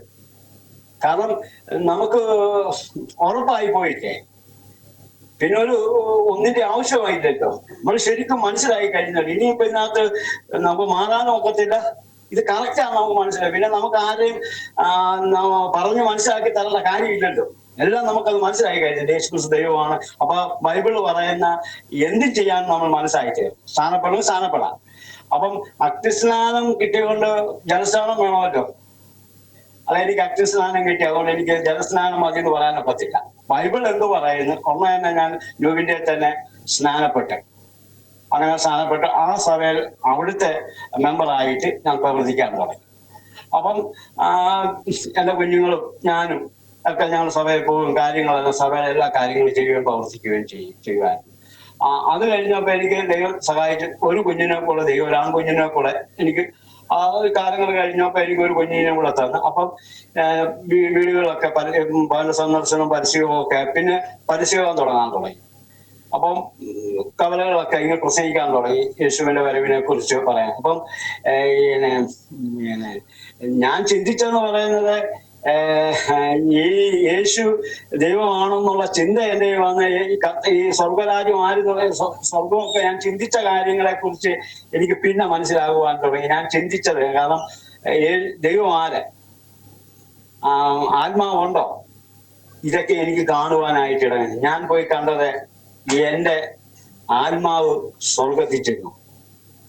ഞാൻ ദൈവത്തെ യേശുക്രിസ്തു ദൈവമാണെന്ന് എനിക്ക് മനസ്സിലായി. ഈ ഭൂമിയിൽ കണ്ട ഇസ്രായേൽ ഒരു ചെറുപ്പക്കാരനായിട്ടല്ല ഞാൻ അവിടെ കാണുന്നത്. അവൻ വെണ്ണയും ചുമപ്പോളം പെരുവെള്ളത്തിൽ ഇരച്ചിലായ ദൈവത്തെ ഞാൻ കാണുവാനിടയായി. അപ്പൊ എനിക്ക് മനസ്സിലായി യേശുക്രിസ്തു ദൈവമാണെന്ന്. നമുക്ക് ആത്മാവുണ്ടെന്ന് എനിക്ക് മനസ്സിലാകുവാനിടയായിട്ട്. വെളിപ്പാട് പുസ്തകത്തിൽ ഈ സ്വർണ്ണവിദ്യയെ കുറിച്ച് അവിടെ എഴുതിയിട്ടുണ്ട്. ഞാൻ പിന്നെ വേദപുസ്തകം എടുത്ത് പഠിക്കാൻ ഇടയായിട്ടിരുന്നപ്പോഴാണ് ഈ നമ്മുടെ സ്വർണ്ണവിദ്യത്തെ കുറിച്ച് അവിടെ പറയുന്നുണ്ട്. അപ്പൊ ദൈവം വ്യക്തമായിട്ട് എന്നെ സ്വർഗരാജ്യവും യേശുക്രിസ്തു ആരാണെന്നും ആത്മാവുണ്ടെന്നും ഈ 3 കാര്യത്തിന് എനിക്ക് എന്റെ സംശയം മാറ്റുവാൻ ഇടയായിട്ട്. അപ്പൊ എനിക്ക് ഉറപ്പായിരിക്കാം. കാരണം ദൈവത്തെ അന്വേഷിക്കുന്ന ബുദ്ധിമാന്മാരുണ്ടെന്ന് സ്വർഗത്തിൽ ദൈവം ഭൂമിയിലേക്ക് നോക്കുക. അപ്പൊ ഞാൻ ദൈവത്തെ അന്വേഷിക്കുന്നവനായിരുന്നു. പക്ഷെ എന്റെ അറിവിനനുസരിച്ചാണ് ദൈവത്തെ അന്വേഷിച്ചത്. പിന്നെ പുസ്തകങ്ങളൊന്നും വായിച്ചല്ല അറിവ് എനിക്ക് ലഭിച്ചത്. ഞാൻ ദൈവത്തോട് കരയുകയും പ്രാർത്ഥിക്കുകയും ചെയ്തു. ദൈവം ആരെന്ന് അറിയത്തില്ലായിരുന്നു, എന്നാലും ഞാൻ കരയും. അങ്ങനെ ഞാൻ ചിന്തിക്കുന്നത് ഈ ഭൂമിയും ഭൂഖണ്ഡങ്ങളും നിർമ്മിച്ച ഒരു മനുഷ്യനുണ്ട്. നമ്മുടെ വീട് പണിയാണെങ്കിലും ആ വീട് പണിയാൻ ഒരു എഞ്ചിനീയറുണ്ട്. അപ്പൊ എന്ന് പറഞ്ഞ പോലെ ദൈവം എന്ന് പറഞ്ഞ വ്യക്തിത്വമുണ്ട്. അപ്പൊ യേശുക്രിസ്തുവിനെ കുറിച്ച് ഞാൻ ചിന്തിച്ചപ്പോ യേശു ഈ ഭൂമി തന്നെയല്ല, നമ്മുടെ ഇന്ത്യയിലോ മഹാരാജ്യത്തെ അങ്ങനല്ല. യേശുവിനെ ലോകം മൊത്തം ഏത് രാജ്യത്തിനും യേശുവിനെ വിളിക്കുന്നുണ്ട്. അപ്പൊ യേശുവിനെ കുറിച്ച് അപ്പൊ കൂടുതലായിട്ട് എന്റെ ശ്രദ്ധയിൽ കൂടുതലായിട്ട് വന്ന ആ അതാണ് യേശുവിനെ എനിക്ക് കൂടുതൽ സ്നേഹം വന്നു പോയത്. അങ്ങനെ പരസ്യങ്ങളും ഭവന സന്ദർശനമായിട്ട് വീടുകളിലൊക്കെ കയറി കവലകളിലൊക്കെ ഇപ്പൊ ഈ കാലഘട്ടത്തിൽ കവലകളിലൊക്കെ ഇങ്ങനെ പ്രസംഗിച്ചുകൊണ്ട് നടക്കുക. അപ്പോഴാണ് പ്രസംഗിച്ചുകൊണ്ടിരുന്ന കാലഘട്ടത്തിൽ എനിക്ക് ഇങ്ങനെ ഹാർട്ടിന്റെ അസുഖങ്ങളൊക്കെ ഉണ്ടാകാൻ തുടങ്ങി. അപ്പൊ ഞാനിങ്ങനെ നടന്നു പോകുമ്പോൾ ഭവന സന്ദർശനമൊക്കെ നടന്നു പോകുമ്പോഴൊക്കെ നെഞ്ചിനകത്ത് വേദനയൊക്കെ ഉള്ളു. ഞാനൊരു കാര്യമാക്കിയില്ല. അങ്ങനെ പോയിക്കൊണ്ടിരുന്ന കാലഘട്ടത്തിലാണ് എനിക്ക് കണ്ടമാനം അസുഖം കൂടിയപ്പോഴാണ് ഞാൻ പുഷ്പേരി ചെന്ന് പരിശോധിച്ച് എനിക്ക് തീരെ കൂടിക്കഴിഞ്ഞ ആശുപത്രിയിൽ അഭയം പ്രാപിച്ചപ്പോൾ ഡോക്ടർ പറഞ്ഞു ഇന്ന് ഹാർട്ടിന്റെ അസുഖം 4 ബ്ലോക്ക് ഉണ്ടായി. പക്ഷെ എന്റെ ഓപ്പറേഷൻ ചെയ്യാൻ ഒരു പൈസ പോലും എന്റെ കയ്യിലില്ല. അപ്പം ഞാൻ ഗവൺമെന്റ് ആശുപത്രി കോഴഞ്ചേരിയിൽ പോയി. അവിടെ നിന്ന് പുഷ്പേരി വിട്ടു. പുഷ്പേരിയിൽ നിന്ന് കോട്ടയം മെഡിക്കൽ കോളേജിൽ ചെന്നു. അവിടെ പറഞ്ഞ് ഓപ്പറേഷൻ ചെയ്യാനൊന്നും പറ്റത്തില്ല. ഇനിയും അന്ന് കോവിഡിന്റെ സമയമായിരുന്നു. ഈ 2000 പേര് ഓപ്പറേഷൻ ചെയ്യാനുണ്ട്. അപ്പൊ നിങ്ങൾക്ക് എങ്ങനെ ചെയ്യാൻ പറ്റുമെന്ന് ചോദിച്ചു. എന്നെ പറഞ്ഞു വിടുവാനിടയായിട്ട് ഞാൻ വീട്ടിൽ വന്ന് ദൈവത്തോട് കരയാൻ തുടങ്ങി. ഞാൻ ദൈവത്തോട് ഇങ്ങനെയാണ് പ്രാർത്ഥിച്ചത്, ദൈവമേ, ഞാൻ നിനക്ക് വേണ്ടി ഒത്തിരി വേല ചെയ്തവന്. കാരണം ഈ ദേശത്ത് ഒരു ചെറുപ്പക്കാരൻ്റെ വീട്ടല്ല ഞാൻ ചെയ്യുന്നത്. എന്റെ ശരീരവും എന്റെ ധനവും പണവും എല്ലാം നിനക്ക് വേണ്ടി ഞാൻ തന്നിട്ടുണ്ട്. ഞാൻ ആരെയും 1 രൂപ പോലും മേടിച്ചിട്ടില്ല പ്രതിഫലം. എനിക്കിപ്പം 3.5 ലക്ഷം രൂപ വേണം. എനിക്ക് ഈ പൈസ ആര് തരും? ഞാൻ കർത്താവിന്റെ വേല ചെയ്ത പൈസ ഉണ്ടായിരുന്നു. എനിക്ക് 5 ഓപ്പറേഷൻ ചെയ്യാനുള്ള പൈസ ഉണ്ടായിരുന്നു എന്ന് പറഞ്ഞു. ഞാൻ ദൈവത്തോട് നിലവിളിക്കാൻ തുടങ്ങി. ദൈവമേ, എന്നെ മനുഷ്യന് മുമ്പിൽ നിന്റെ വേല ചെയ്തവനായ എനിക്കത് നീ തരണമെന്ന് പറഞ്ഞു. ഞാൻ വീട്ടിൽ കിടക്കുമ്പോ കരഞ്ഞോണ്ട് കിടക്കുമ്പോ എനിക്ക് ഒരു 1.5 ആഴ്ച ആയപ്പോഴത്തേനാ എനിക്ക് ഈ 3.5 ലക്ഷം രൂപ എന്റെ നാട്ടുകാരെന്റെ വീട്ടിൽ കൊണ്ടുപോകും. കർത്താവിന് വേണ്ടി ഞാൻ വേല ചെയ്തപ്പോ കർത്താവ് എനിക്ക് എന്റെ പേര് അത് ഞാൻ ചെയ്തെന്ന് പറഞ്ഞാൽ ഏറ്റവും വലിയ ഹോസ്പിറ്റൽ ഈ നമ്മുടെ KP യോഹന്നാന്റെ അവിടെ ഒന്നും നമുക്ക് പടിയെ പോലും ചവിട്ടുവാൻ നമുക്ക് പറ്റത്തില്ല. അവിടെ എനിക്ക് അവിടെ ഓപ്പറേഷൻ ചെയ്യാൻ 5 ഡോക്ടർമാർ എനിക്ക് അവിടെ ഉണ്ടായി. അവിടുത്തെ ഓപ്പറേഷൻ ചെയ്ത ഡോക്ടർ തന്നെ ചോദിക്കുകയാണ്, ജോൺസൺ എങ്ങനാ ഇത്രയും ആള് പിടിപാടുള്ളതെന്ന് ചോദിച്ചു. ഞാൻ പറഞ്ഞു, ദൈവം എനിക്ക് ഒരുക്കി തന്നപ്പോ സകലതും ഒരുക്കിയെന്നുള്ളതാണ്. എനിക്ക് അവിടെ 1 പൈസ പോലും ചെലവാക്കാൻ ഈ ഡോക്ടർമാരെല്ലാം ബന്ധപ്പെട്ട് എനിക്ക് ഓപ്പറേഷൻ ചെയ്യും. ഇപ്പൊ ഓപ്പറേഷൻ ചെയ്തിട്ട് 4 വർഷമായിട്ട് ഒരു കുഴപ്പമില്ല. ഇപ്പൊ ഞാൻ പലപോലെ ജോലിയും സുവിശേഷ വേലയ്ക്കെല്ലാം പോകുക. ദൈവത്തിന് വേണ്ടി നമ്മൾ മുടക്കിയ ദൈവം നമുക്ക് വേണ്ടി എല്ലാം. എന്റെ താഴ്ചയാണെങ്കിലും തൊണ്ടയിലൊരു ക്യാൻസറിന്റെ ഒരു ആരംഭം ഉണ്ടായിരുന്നു. അത് ഞങ്ങൾ RCCയിലാണ് കാണിക്കുന്നത്. അതും ഇതുപോലെ ദൈവം എന്നെ കാണിച്ച് ഞങ്ങൾ ഓപ്പറേഷൻ ഒക്കെ ചെയ്ത് അതിന്റെ എല്ലാം എടുത്തു കഴിഞ്ഞ് ആശുപത്രി ചെന്ന് കാണിച്ചപ്പോൾ ഇപ്പൊ ആണെങ്കിൽ അതിന് വലിയ ട്രീറ്റ്മെന്റ് ഗുളിയൊന്നും കഴിക്കുന്നൊന്നുമില്ല. 1 വർഷം ചെന്ന് ടെസ്റ്റ് ചെയ്താൽ മാത്രമാണ്. ഇതുപോലെ പുള്ളിക്കാലത്തിന് കൂടെ ഒത്തിരി പേർക്ക് ഇങ്ങനെ അസുഖം ഉണ്ടായവരൊക്കെ സീരിയസ് ആയി മരണത്തിൽ പോയിട്ടുണ്ട്. ഒത്തിരി പേര് മരിച്ചു പോയിട്ടുണ്ട്. എന്നാൽ ഇന്നേ വരെ ഇപ്പം തന്നെ അവർക്കും തന്നെ ഒരു 3 വർഷമായിട്ടും ഒരു കുഴപ്പമില്ല. 1 വർഷത്തിൽ ഒരിക്കൽ ചെന്ന് ചെക്കപ്പ് ചെയ്യുക. കൂടുതലുള്ള മരുന്നും അങ്ങനെയുള്ള കാര്യങ്ങളൊന്നുമില്ല. ദൈവം അവള് എന്നെക്കാളും നല്ല വിശ്വാസിയാണ്. പുള്ളിക്കാരത്തി എൻ്റെ കൂടെ പരിശോധന വരികയും അപ്പം ഇങ്ങനെ സുവിശേഷം ചെയ്ത് നടക്കുമ്പോൾ പരസ്യം ഇങ്ങനെ ഞാൻ പരിശോധന നടന്നപ്പോ കഴിഞ്ഞിടെ ഒരു വർഷമായിട്ടുള്ളൂ ഒരു സംഭവം എന്റെ ജീവിതത്തിൽ എന്റെ ഭവനത്തിൽ ഇങ്ങനെ നടക്കുവാൻ കാരണമായി. കാരണം പുള്ളിക്കാരത്തി ഈ പല പ്രാർത്ഥനയ്ക്ക് ഇങ്ങനെ കടന്നു പോകായിരുന്നു. എല്ലാ പ്രാർത്ഥനയൊക്കെ ഉള്ളപ്പോ അങ്ങനെ പോയിക്കൊണ്ടിരിക്കുമ്പോ പുള്ളിക്ക് ഭയമുണ്ടായി. അപ്പൊ ഭയം ഉണ്ടായി കഴിഞ്ഞപ്പോൾ എന്നോട് വന്ന് പറഞ്ഞു, എനിക്ക് ഉറക്കമില്ല, ഞാൻ 3 രാത്രിയായി, എനിക്ക് ഉറക്കമില്ലാതെ ഞാൻ വിഷമിക്കുവാന്ന് പറഞ്ഞു. അത് ഞാൻ ചോദിച്ചു, എന്നോട് ഇതൊന്നും പറയാഞ്ഞത്, അതെന്നോട് പറയണ്ടായോ? അപ്പൊ ഞാൻ ഇവിടെ ഒന്ന് രാത്രി പരിശോധിച്ച് നോക്കിയപ്പോ ഇപ്പൊ ഉറക്കമില്ലാതെ കണ്ണും വിളിച്ചിങ്ങനെ ഇരുട്ടത്തിങ്ങനെ പാത്തിങ്ങനെ നിൽക്കുക. അപ്പൊ ഞാൻ ആ മടിയിലോട്ട് എടുത്ത് വെച്ചിട്ട് പ്രാർത്ഥിക്കുന്നതാണ് ഇവിടെ ഉറങ്ങി. അപ്പൊ ഞാൻ എന്തെടുത്ത് അപ്പൊ എനിക്ക് മനസ്സിലായി. ഞാൻ പറഞ്ഞാൽ ഞാൻ ശരിക്കും ഉപസിക്കുന്ന ആളാണ്. ഞാൻ ഉപവാസമായിരുന്നു. ഞാൻ ഉപസിച്ചപ്പോൾ തന്നെ ഒരു വ്യക്തി ആളിനെ എനിക്ക് ദൈവത്തോട് ചോദിച്ചത്, ആരാണ് ഈ ആളിനെ ശല്യം ചെയ്യുന്നതെന്ന് ചോദിച്ചു. അപ്പം ദൈവം എന്നെ ആളിനെ വെളിപ്പെടുത്തി കാണിക്കാൻ ഇടയായിട്ട്. അപ്പൊ ഞാൻ ഞാനൊരു 9 ദിവസം ഉപസിച്ചു. അവിടെ പോയി ഇരുട്ടത്തിൽ കയറി പിച്ചും പേര് പറയാൻ തുടങ്ങി. ഞാൻ പറഞ്ഞു, യേശുവിന്റെ നാമം ഞാൻ ലോകം മൊത്തം സുവിശേഷം പ്രസംഗിച്ച് നടക്കും, മഹാദൈവമാണെന്ന് ഞാൻ പ്രസംഗിച്ചിരിക്കും, എന്റെ ദാസിക്ക് ഇത് വന്നാൽ എനിക്കത് ക്ഷീണം ഉണ്ടാകുമെന്ന് പറഞ്ഞു. ദൈവം ഇത് മാറ്റി തരണമെന്ന് പറഞ്ഞു. എന്റെ ഭാഷ ഒരാഴ്ച 9 ദിവസം ഉപസിച്ചതേ ഉള്ളൂ, സംഗതിയെല്ലാം പോയി. ഇപ്പൊ തന്നെ ഇവിടെ സന്തോഷമായിട്ടിരിക്കും. വാസവും പ്രാർത്ഥനയും കൂടെ അല്ലാതെ ഈ വ്യാധി വിട്ടുമാറത്തില്ല.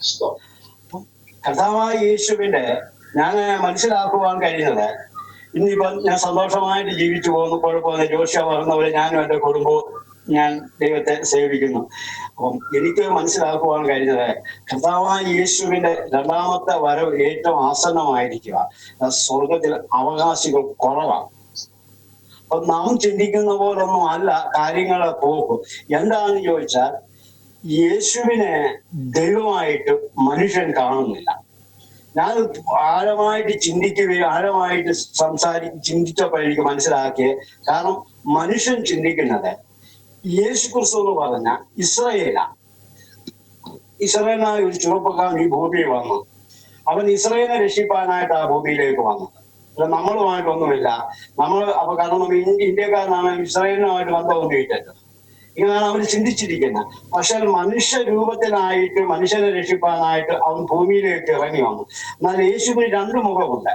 ഒന്ന്, അവൻ വെണ്ണയും ചുമപ്പുള്ള പെരുവെള്ളത്തിൽ ഇരച്ചിലായി ഞാൻ കണ്ടയാള്. ആ ആളുടെ സൗന്ദര്യവും ഞാൻ പറഞ്ഞില്ല, അത് നമുക്ക് വർണ്ണിക്കണം. ഞാൻ പറയുന്ന അവന്റെ അത്ഭുതങ്ങളെ, ദൈവത്തിന്റെ അത്ഭുതങ്ങളെ കാണുമ്പോൾ നമ്മുടെ കണ്ണുകളെ പ്രകാശിപ്പിക്കണമെന്നാണ് ഞാൻ ദൈവത്തോട് പറയുന്നത്. കാരണം അവന്റെ ആകാശം അവന്റെ കൈവേലയാണ്. ദൈവം രണ്ട് സൃഷ്ടിയാണ് സൃഷ്ടിച്ചിരിക്കുന്നത് സ്വന്തം കൈ കൊണ്ട്. ഒന്ന് ആകാശം, രണ്ടാമത്തെ സൃഷ്ടിയാണ് മനുഷ്യൻ. ഈ ആകാശത്തിന്റെ അന്ത്യം അവസാനം ആരും കണ്ടിട്ടില്ല. അതുപോലെ തന്നെ മനുഷ്യനെ ഭയങ്കര അത്ഭുതമായി മനുഷ്യനെ സൃഷ്ടിച്ചിരിക്കുന്നു. മനുഷ്യന്റെ ഇന്ന് കോടിക്കണക്കിന് മനുഷ്യന്റെ സൗണ്ടും സൗന്ദര്യവും നിറവും രൂപവും പലതാ കിടക്കുന്നത്. കോടിക്കണക്കിന്റെ മനുഷ്യന്റെ രൂപങ്ങളും പലതാണ്. അപ്പം ദൈവം ഭയങ്കര അത്ഭുതമായി മനുഷ്യനെ സൃഷ്ടിച്ചിരിക്കുന്നു. സമുദ്രത്തിലെ വെള്ളമായി കൈക്കുമ്പിളിലാക്കും, ഭൂമിയെ കൈച്ചാണ് കൊണ്ട് അളക്കുന്നവൻ. ഈ സമുദ്രത്തിലെ മണ്ണിനെ അവൻ മണലിട്ട് തിരിച്ചിട്ട്, കാരണം നമുക്കറിയാൻ അദ്ദേഹം കടലൊക്കെ നമ്മളെക്കാൾ ഒത്തിരി കടന്നിരിക്കുക. ആ കടൽ നിങ്ങളുടെ അരച്ചു വന്നു കഴിഞ്ഞാൽ ഈ ഭൂമിയൊക്കെ നശിച്ചു. പക്ഷെ ആ കടലിനെ എല്ലാം മണത്തിരി കൊണ്ട് അവൻ അതിലിട്ട് നിർത്തിയിരിക്കുവാണ്. അവൻ മഹാശക്തിയാണ്. അവന്റെ ശക്തിയെ നമുക്കറിയാം. ആകാശത്തിന്റെ കീഴിൽ കോടിക്കണക്കിന് ഗ്രഹങ്ങളുണ്ട്. വേദവസം പറയുന്നു, അവൻ നക്ഷത്രത്തിനെ പേര് ചൊല്ലി വിളിക്കുന്നു, അവൻ സൂര്യന് ഭരികയായിരിക്കുന്നു. അപ്പൊ ആ മഹാദൈവത്തെ നാം വെളിപ്പെടുത്തി കാണിക്കണം സമൂഹത്തിൽ, അല്ലെ ദേശത്ത് നമ്മൾ പറയണം എന്നുള്ളതാണ് എന്റെ സുവിശേഷം കൊണ്ട് ഞാൻ ആഗ്രഹിക്കുന്നത്. ഞാൻ ഭൂമിയിൽ അത് തന്നെയാണ് പറയുന്നത്. ഈ അണ്ടകടാങ്ങളെ സൃഷ്ടിച്ച് ജഗത്തിലെ ജഗദീശ്വരൻ എന്ന് പറയുന്നത് കർത്താവായ യേശു ക്രിസ്തുവാണ്. ജഗം എന്ന് പറഞ്ഞാൽ ഭൂമിയും ഭൂഖണ്ഡങ്ങളും എല്ലാം നിർമ്മിച്ചത് ഈ കർത്താവായ യേശു ക്രിസ്തുവാണ്. ആ ജഗത്തിലെ ജഗദീശ്വരൻ എന്ന് പറയുന്നത് നമ്മുടെ കർത്താവായ യേശു ക്രിസ്തുവാണ്. അപ്പം യേശുവിനെ മനുഷ്യന് അറിയാത്തതുകൊണ്ടാണ് മനുഷ്യൻ ഈ ദൈവത്തെ ശരിക്കും യേശുവിനെ കുറിച്ച് ആരും സ്നേഹിക്കാതെ പോകുന്നത്. കാരണം അവർ ചിന്തിക്കുന്നത് ഒരു മായ, കൈ കാണിക്കുമ്പോൾ പറന്നു പോകുകയും മാഞ്ഞു പോകുകയും കുതിരപ്പുറത്തും തേരിലൊക്കെ വരുന്ന ദൈവത്തെ അവർ ചിന്തിക്കുന്നത്. പക്ഷെ നമ്മുടെ യേശുക്രിസ്തു ഈ ഭൂമിയിൽ വന്നൊരു കഴുതയുടെ പുറത്താ. അപ്പൊ മനുഷ്യന് സാമ്യപ്പെടുത്തുവാനോ അത്ഭുതങ്ങൾ കാണുവാനോ ആർക്കും അതിന് ശ്രമിക്കുന്നില്ല. എല്ലാവർക്കും എന്താ പറയുന്ന വലിയ അത്ഭുതങ്ങൾ ചെയ്യുന്നതായിരിക്കണം. ഇങ്ങനെ കൈ കാണിക്കും ആകാശം മാഞ്ഞു പോകുന്നവരായിരിക്കണം, നക്ഷത്രം മാഞ്ഞു പോയിരിക്കുന്നവരായിരിക്കണം. അങ്ങനെയുള്ള ശക്തിയുള്ള ദൈവങ്ങളെ അവരാ ചിന്തിക്കുന്നത്. നമ്മുടെ കർത്താവായ യേശു ക്രിസ്തുവിന് അങ്ങനൊന്നുമില്ല. അപ്പം യേശു എന്ന് പറഞ്ഞ മഹാദൈവം, കൊടുങ്കാറ്റിനെ തേരാക്കുന്നവൻ. അവന്റെ മഹാശക്തിയെ നമ്മൾ മനസ്സിലാക്കണം. കൊടുങ്കാറ്റിനെ ആരെങ്കിലും കൊടുങ്കാറ്റിനെ തേരാക്കണം. അതിന് സങ്കീർത്തനക്കാരൻ പറയുന്നു, അവൻ കൊടുങ്കാറ്റിനെ തേരാക്കുന്നു. അവന്റെ മഹാ അത്ഭുതങ്ങൾ ചെയ്യുന്ന ദൈവം, അവന് കഴിയാത്ത ഒന്നുമില്ല. ഇസ്രായേലിനെ ആണേലും അവൻ ചെങ്കടലിൽ കൂടെ നടത്തിയപ്പോ ആ കടലിനെയൊക്കെ അവൻ നിയന്ത്രിച്ചത്, ചെങ്കടലിനെ അവൻ നിയന്ത്രിച്ചു പോകുന്നതും അവന്റെ അത്ഭുത ശക്തിയല്ലയോ. അപ്പൊ ദൈവത്തിന്റെ ശക്തിയെ മനുഷ്യന് മനസ്സിലാക്കാത്തതുകൊണ്ടാണ് യേശു ക്രിസ്തുവിനെ ആരും അംഗീകരിക്കാതെ പോകുന്നത്. പിന്നെ യേശു വരും. സ്വർഗത്തിൽ ഈ ഭൂമി വലിയൊരു തെരഞ്ഞെടുപ്പ് നടക്കാൻ പോവുകയാണ്. ഈ തെരഞ്ഞെടുപ്പിന് യേശു പറയുന്ന സംഭവങ്ങളൊക്കെ ഭൂമി നടന്നുകൊണ്ടിരിക്കുകയാണ്. എന്നാണ് യേശു പറഞ്ഞ ശിഷ്യന്മാരോട് പറഞ്ഞത്? യുദ്ധങ്ങൾ നടക്കും. ഇപ്പൊ നമ്മുടെ രാജ്യങ്ങളെ എടുത്തു നോക്കിയാൽ ആ രാജ്യങ്ങളിലൊക്കെ യുദ്ധകാഹളങ്ങൾ മുഴങ്ങിക്കൊണ്ടിരിക്കുക. പല രാജ്യങ്ങളിലും യുദ്ധങ്ങൾ നടന്നുകൊണ്ടിരിക്കുക. രണ്ടാമത് യേശു പറയുന്ന സുവിശേഷം, എന്റെ സുവിശേഷം ലോകം മൊത്തം പറയുമ്പോ ഞാൻ വരും. ഇന്ന് നമ്മുടെ രാജ്യങ്ങളൊക്കെ നമ്മളൊന്ന് പരിശോധിച്ച് നോക്കിയാൽ അറബ് രാജ്യങ്ങളിലും ചൈനയിലൊക്കെ ആണെങ്കിലും ഏത് രാജ്യത്തെ സുവിശേഷം പറയാത്തത്? രക്ഷിക്കപ്പെടുന്നത് വേറൊരു സംഭവമാണ്. പക്ഷെ ദൈവം പറഞ്ഞത് അത് ഭൂമി നടക്കും. കാരണം സുവിശേഷം എത്ര കഷ്ടതയാണേലും പ്രയാസമാണേലും യേശുക്രിസ്തു ഭക്തന്മാരെ കൊണ്ട് ചെയ്യിപ്പിക്കും. ഇപ്പം പാസ്റ്ററൊക്കെ ഇത് ചെയ്യുന്നത് ലോകം മൊത്തം ഇത് കേട്ടോണ്ടിരിക്കും. അപ്പൊ അത് ഒന്നും നടന്നുകൊണ്ടിരിക്കുക സംഭവം. രണ്ടാമത്തെ കാര്യം എന്ന് പറഞ്ഞാൽ ലോകത്തിൽ നോഹയുടെ കാലം പോലെയും ലോത്തിന്റെ കാലം പോലെയും ഇന്നും മ്ലേച്ഛത സംഭവിച്ചുകൊണ്ടിരിക്കുക. കാരണം ഇന്നൊരു കുഞ്ഞുങ്ങൾക്ക് കൂടെ നടക്കുവാണെ കുഞ്ഞുങ്ങളെ പീഡിപ്പിക്കുന്ന തന്റെ മക്കൾ അല്ല അപ്പനായിരിക്കാം, സഹോദരന്മാരായിരിക്കാം. കൊലപാതകം ഒരു സൈഡിൽ കൂടെ നടക്കുന്നു, മദ്യം ഒരു സൈഡിൽ, മദ്യപാനം. അവനുകൾ ഒത്തിരി സമാധാനമില്ലാതെ പോകുന്നത് മദ്യപാനം കൊണ്ടാണ് ആക്സിഡന്റ് ഉണ്ടാകുന്നത്. അങ്ങനെ അനേക വിഷയങ്ങൾ ഭൂമിയിൽ. കാരണം നോഹയുടെ കാലഘട്ടത്തിൽ ആ മ്ലേച്ഛത ഭൂമി നടന്നപ്പോഴാണ് യഹോവയുടെ ആ നോഹയുടെ കാലഘട്ടത്തിൽ അവിടെ നാശം ഉണ്ടാകാനിടയായിട്ട് യഹോവയുടെ തീ അവിടെ ഇറങ്ങും. എവിടെയാണേലും ദൈവത്തിന്റെ പാപം മനുഷ്യൻ പാപം ചെയ്യുമ്പോൾ ദൈവം അവിടെ കാരണം ഇന്ന് ഇസ്രായേലിൽ ഇങ്ങനെ പറയുന്നു, മോശയുടെ കാലഘട്ടത്തിൽ പാളയത്തിൽ അവർ പാപം ചെയ്തപ്പോഴാണ് അവിടെ തീ ഇറങ്ങിയത്. അപ്പൊ ഈ ലോകത്തിൽ പാപം കൊണ്ട് നിറഞ്ഞിരിക്കുന്ന വലിയൊരു ലോകമാണ് നാം കാണുന്നത്. നാം ഓർക്കുന്ന മത്തായിയും തോമസും ഒക്കെ ഈ വിശ്വാസിയാണെന്ന പേരും വിശ്വാസമാണ്. പക്ഷെ ആത്മീയമായിട്ടൊന്ന് മനസ്സിലാക്കുമ്പോഴാണ് നമുക്ക് മനസ്സിലാക്കുവാൻ കഴിയുന്നത്. അന്യദേവന്മാരെ വിളിക്കുന്നതും വിഗ്രഹത്തെ ആരാധിക്കുവൻ. വചനം ശരിക്കും പറഞ്ഞാൽ നിങ്ങൾ വിഗ്രഹാരാധന ചെയ്യരുത്. ഇന്ന് മറ്റു സഭകളൊക്കെ നമ്മൾ വിഗ്രഹത്തെ ആരാധിക്കുന്ന സഭകൾ ഒത്തിരിയുണ്ട്. അപ്പം ദൈവം ഇതൊക്കെ ഭൂമിയിലെ സകല മനുഷ്യന്റെ അവസ്ഥകൾ കണ്ടുകൊണ്ടിരിക്കുകയാണ്. അതുപോലെ തന്നെ അന്ത്യകാലത്തിന്റെ ലക്ഷണങ്ങളൊക്കെ ഭൂമി നടക്കുക. കാരണം യൗവനക്കാർ നശിക്കുന്നു, ഈ ഹാർട്ട് അറ്റാക്ക്, അനേകം ഹാർട്ട് അറ്റാക്ക് പോലെ യൗവനക്കാർ മരിച്ചു പോകുന്നു. ഒന്നാമത്തെ ക്യാൻസർ എന്ന് പറഞ്ഞാൽ ഇന്ന് ഞാനൊരു 50 വർഷം മുമ്പ് എനിക്കൊരു 56 വയസ്സ് ഇപ്പൊ ഉണ്ട്. എന്റെ ചെറുപ്പകാലത്തിലുള്ള ക്യാൻസർ അല്ല ഇപ്പോഴത്തെ ക്യാൻസർ. ഇപ്പൊ ഓരോ ഭവനങ്ങളിൽ തന്നെ ക്യാൻസറാണ്. ജീവിതത്തിൽ നമ്മൾ നോക്കുമ്പോൾ ഒരു വീട്ടിൽ 2-3 ഒക്കെ പേർക്കായിരിക്കും. ഞങ്ങളുടെ അടുത്തൊരു വീട്ടിൽ 3 പേർക്ക് ക്യാൻസർ, അവരെല്ലാം മരിച്ചു പോകാനിടയായിട്ടുണ്ട്. അപ്പൊ ഇങ്ങനെ ഇത് പടർന്നു പിടിക്കുമ്പോൾ കർത്താവിന്റെ ആ വരവിന്റെ ആ നോഹയുടെ കാലഘട്ടത്തിൽ പോലെ പറയുന്നു, നോഹയുടെ കാലഘട്ടത്തിൽ ദൈവപുത്രൻ വന്നു പോകും. അത് നമുക്ക് പറയുവാനൊക്കാത്ത സമയത്താണ് കർത്താവിന്റെ വരവ് ഏറ്റവും. എന്നാൽ കർത്താവിന്റെ വരവിന്റെ ആ ധ്വനികളൊക്കെ ഭൂമിയിൽ ഒരുങ്ങുമ്പോൾ നാം ഒരുങ്ങേണ്ട വലിയ ആവശ്യമായിരിക്കും. അതാണ് എനിക്ക് ലോകജനത്തോട് പറയുവാനുള്ളത്. എന്നാൽ ഭക്തനായ ദാവീദ്, ദാവീദ് വലിയൊരു പാപിയായ മനുഷ്യനാണ്. അവൻ പാപം ചെയ്ത മനുഷ്യനാണ്. ദാവീദ് 51-ാം സങ്കീർത്തനത്തിൽ ദാവീദ് പറയുന്നു, ദൈവമേ എനിക്ക് ഒരുക്കമുള്ള ഒരാത്മാവിനെ തരണം, എനിക്ക് ജ്ഞാനമുള്ള ഒരാത്മാവിനെ തരണം, എന്റെ ഈ ആത്മാവിനെ നീ പാതാളത്തിൽ തള്ളിത്തന്നെ. കാരണം എന്താണെന്ന് ചോദിച്ചാൽ ദാവീദിന് മനസ്സിലായി, എന്റെ ജീവിതം ഞാൻ ഈ ലോകം വിട്ടു പോയി കഴിഞ്ഞാൽ എനിക്കൊരു പുതിയൊരു ലോകമുണ്ട്. ആ ലോകത്തിൽ എന്റെ പാവമായിട്ട് എനിക്ക് അവിടെ ചെല്ലുവാൻ കഴിയത്തില്ല. അതാണ് ദാവീദ് ദൈവത്തോട് സന്നിധിയിൽ അവന്റെ പാവങ്ങളെ ഏറ്റു പറഞ്ഞ് കരയുക. ഓരോ പാവങ്ങളും അവൻ പറയുവാണ് ഇതെല്ലാം എന്റെ വലിയ പാപമാണെന്ന് അവൻ പറയുവാൻ ഇടയാക്കി. നമ്മുടെ ജീവിതത്തിലും നമ്മൾ ചിന്തിക്കണം, ഈ നമ്മള് പാവിയായ മനുഷ്യനാണ്. കാരണം യഹോവയുടെ സന്നിധിയിൽ 2 പുസ്തകങ്ങളുണ്ട്. ഒന്ന് ജീവന്റെ പുസ്തകം. എന്താണ് ജീവന്റെ പുസ്തകം തുറക്കുമ്പോൾ നാം ഇവിടെ ചെയ്ത കാര്യങ്ങളൊക്കെ ഒരു TV കാണുന്ന പോലെ നമുക്ക് കാണുവാൻ കഴിയും. കാരണം ഞാൻ ഉറപ്പും ധൈര്യവും ഒക്കെ പറയാൻ കാരണം ഞാൻ കണ്ടതും ഞാൻ കേട്ടതും ഞാൻ കണ്ട കാര്യമാണ്. ഞാൻ നിത്യതീച്ചെന്ന് എന്റെ ദൈവം എന്നെ കാണിച്ചതും ഞാൻ കണ്ടതും കേട്ടതുമാണ് നമ്മുടെ ആത്മാവിന് അവിടെ പോയി കാണുവാൻ ഇടയായിട്ട്. മനുഷ്യൻ ഓർക്കുന്നത് ഞാൻ മരിച്ചു കഴിഞ്ഞ പരിപാടിയെല്ലാം കഴിഞ്ഞത് ഇല്ല. സകല മനുഷ്യന് ക്രിസ്തുവിൽ മറയുക. ഇപ്പൊ ഞാൻ വിശ്വസിച്ചില്ലേലും നമ്മൾ മരിച്ചു കഴിയുമ്പോ നമ്മൾ ദൈവസന്നിധിയിൽ മറയുവാൻ ഇടയാകുമ്പോൾ അന്നാണ് നമ്മൾ മനസ്സിലാക്കുന്നത്, അമ്മ ദേവദാസന്മാർ പറഞ്ഞതൊക്കെ സത്യമായിരുന്നല്ലോ എന്ന് പറയുവാനില്ല. അതിന് സംഭവം കൊണ്ട് ധനവാനും ദരിദ്രനും മരിച്ചപ്പോ ദരിദ്രൻ മരിച്ച് ലാസറിന്റെ മടിയിൽ കിടക്കുമ്പോ ദരിദ്രൻ അപ്പം ധനവാൻ അവിടെ ചെല്ലുമ്പോ പറയുവാണേ, എന്റെ സഹോദരന്മാർ അവിടെ ഉണ്ട്. അപ്പം അവിടെ പറയുവാണേ, അവിടെ അബ്രഹാം ഇസാഖും ഒക്കെ ഉണ്ട്, മോശയൊക്കെ ഉണ്ട്. അവർ സുവിശേഷം പറയും, നിങ്ങളത് കേൾക്കുക. അപ്പൊ നമ്മൾ ഈ കാലഘട്ടത്തിൽ സുവിശേഷം പറയുന്നത് മനുഷ്യൻ കേൾക്കാനാണ് നമ്മൾ. അപ്പൊ നമ്മുടെ ലക്ഷ്യം സുവിശേഷം, അതാണ് യേശു സകല സൃഷ്ടികളും നിങ്ങൾ സുവിശേഷം പറയുക. അതാണ് എന്റെ ജീവിതത്തിൽ ഏറ്റവും വലിയ പോയിന്റ് എന്ന് പറയുന്നത്, സുവിശേഷം പറയുക. ഞാൻ രക്ഷിക്കപ്പെട്ടു വരാൻ കാരണം എന്ന് പറഞ്ഞാൽ ഈ വചനം കേട്ട് തന്നെയാണ്. ഞാൻ തൊടുപുഴ പ്രദേശത്ത് ഇങ്ങനെ പ്രസംഗിച്ചുകൊണ്ടിരിക്കുന്ന അപ്പത്തിന് ഇങ്ങനെ പ്രസംഗിക്കുന്നുണ്ട്, കർഷകാലത്ത് വിളിച്ചപേക്ഷിച്ചാൽ നിൽക്കത്തെ. 20 വർഷം കഴിഞ്ഞപ്പോഴാണ് എന്റെ വാക്കുകൾ എന്റെ ഹൃദയത്തിൽ അത് ക്രിയ ചെയ്യുവാൻ ഇടയായത്. അപ്പത്തിന്റെ വാക്ക് ഞാൻ കേട്ടു.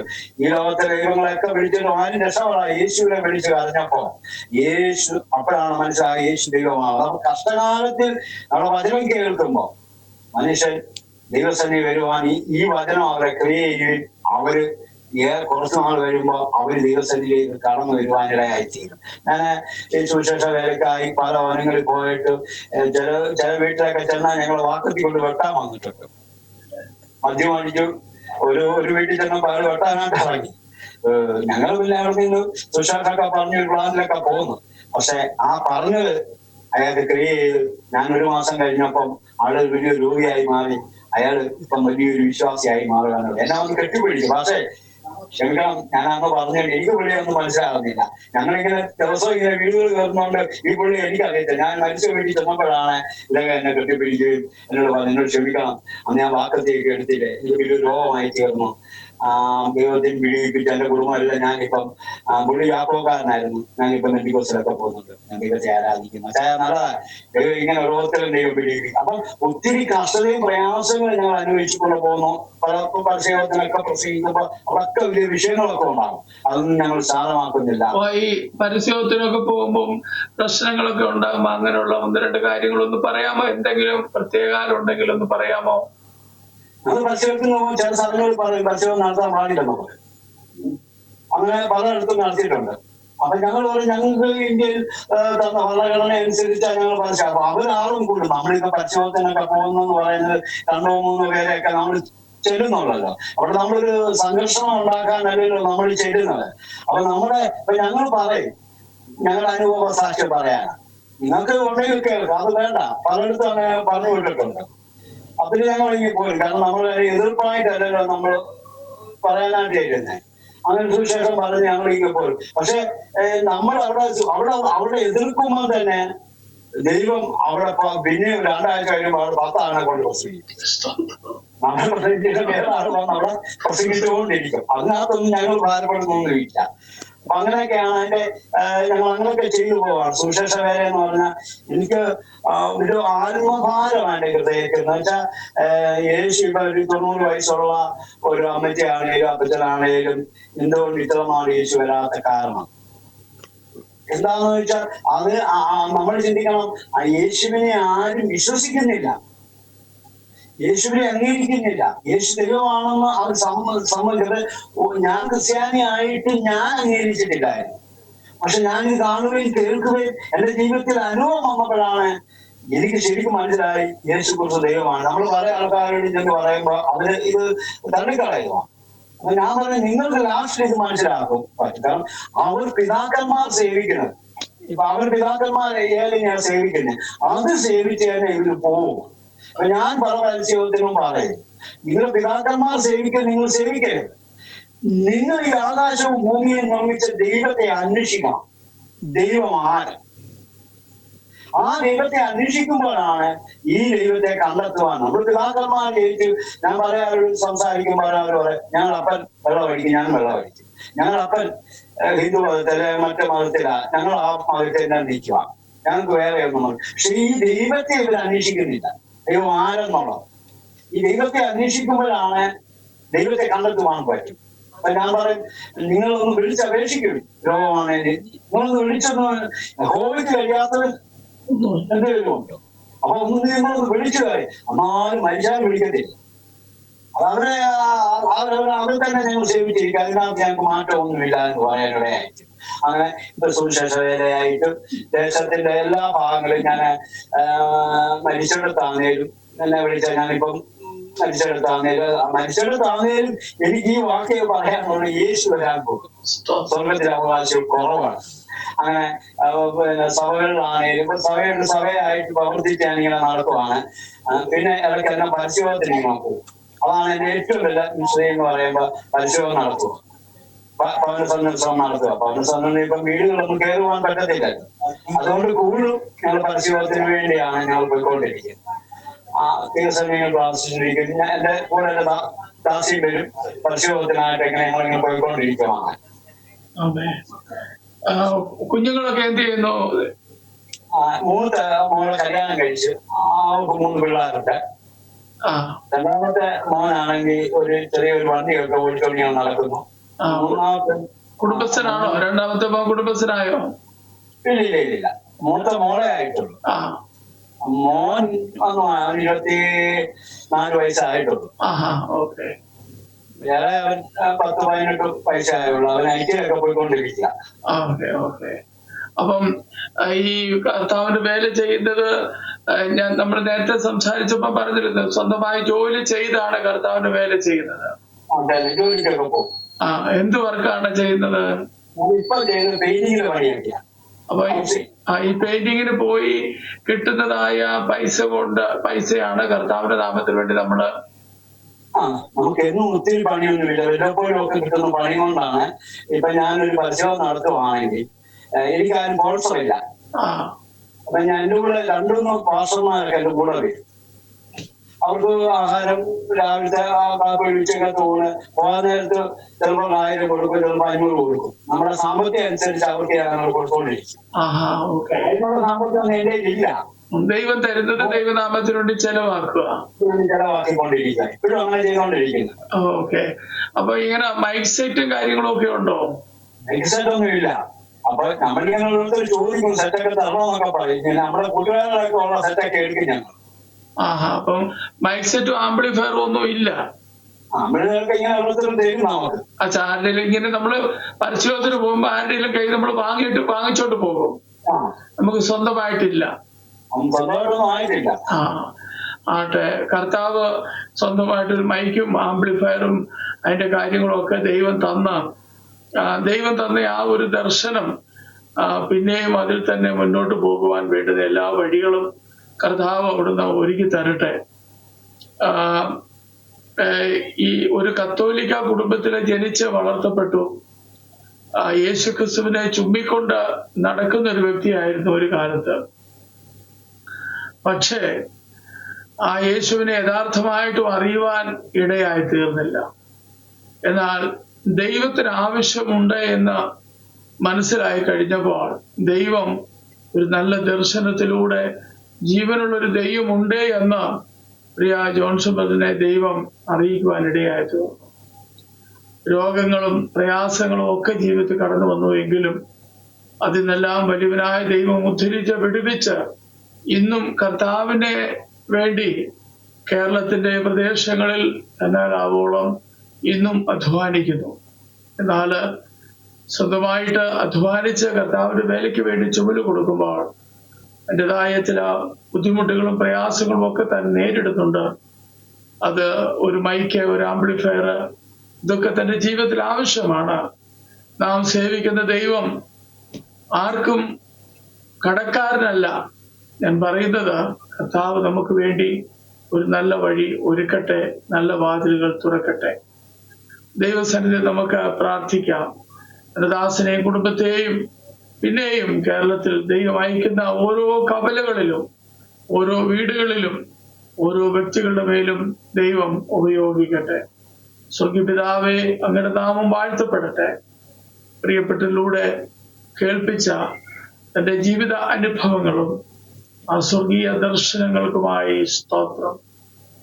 അതേ, ഞങ്ങളുടെയൊക്കെ മാനുഷിക കാഴ്ചപ്പാടുകളിൽ 10,000-ങ്ങളിൽ അതിസുന്ദരനെന്ന് ഞങ്ങൾ ഒറ്റ വാക്കിൽ പറഞ്ഞു വിടുമ്പോൾ തന്റെ ജീവിതത്തിന്റെ അനുഭവത്തില് ഈ ലോകത്തിൽ അങ്ങനെ ഒരു മനുഷ്യനെ തനിക്കിതുവരെ കാണുവാൻ കഴിഞ്ഞിട്ടില്ല. ഞങ്ങളുടെ കർത്താവിനെ കുറിച്ചുള്ളതായ ഞങ്ങളുടെ കർത്താവിന്റെ സൗന്ദര്യത്തെ കുറിച്ചുള്ളതായ വർണ്ണന മാനുഷിക വാക്കുകൾക്ക് അപ്പുറമായിട്ടാണ് ഞങ്ങൾ സേവിക്കുന്ന ഞങ്ങളുടെ സ്വർഗത്തിലെ അപ്പൻ. അവനതിവേഗം കടന്നു വരുവാൻ സമയമായി. കർത്താവ് അതേ വരുവോളം അതേ ഭൂലോകമെമ്പാടും തന്റെ സാക്ഷികളാകുവാൻ ഞങ്ങളെ ഓരോരുത്തരെയും പിന്നെയും കർത്താവ് ഉപയോഗിക്കണമേ. കേൾവിക്കാരെ അതേ ദൈവത്തിലേക്ക് അടുക്കുവാൻ, ജീവനുള്ള ദൈവം ഉണ്ട് എന്ന് ബോധ്യപ്പെടുവാൻ കർത്താവ് സഹായിക്കണമേ.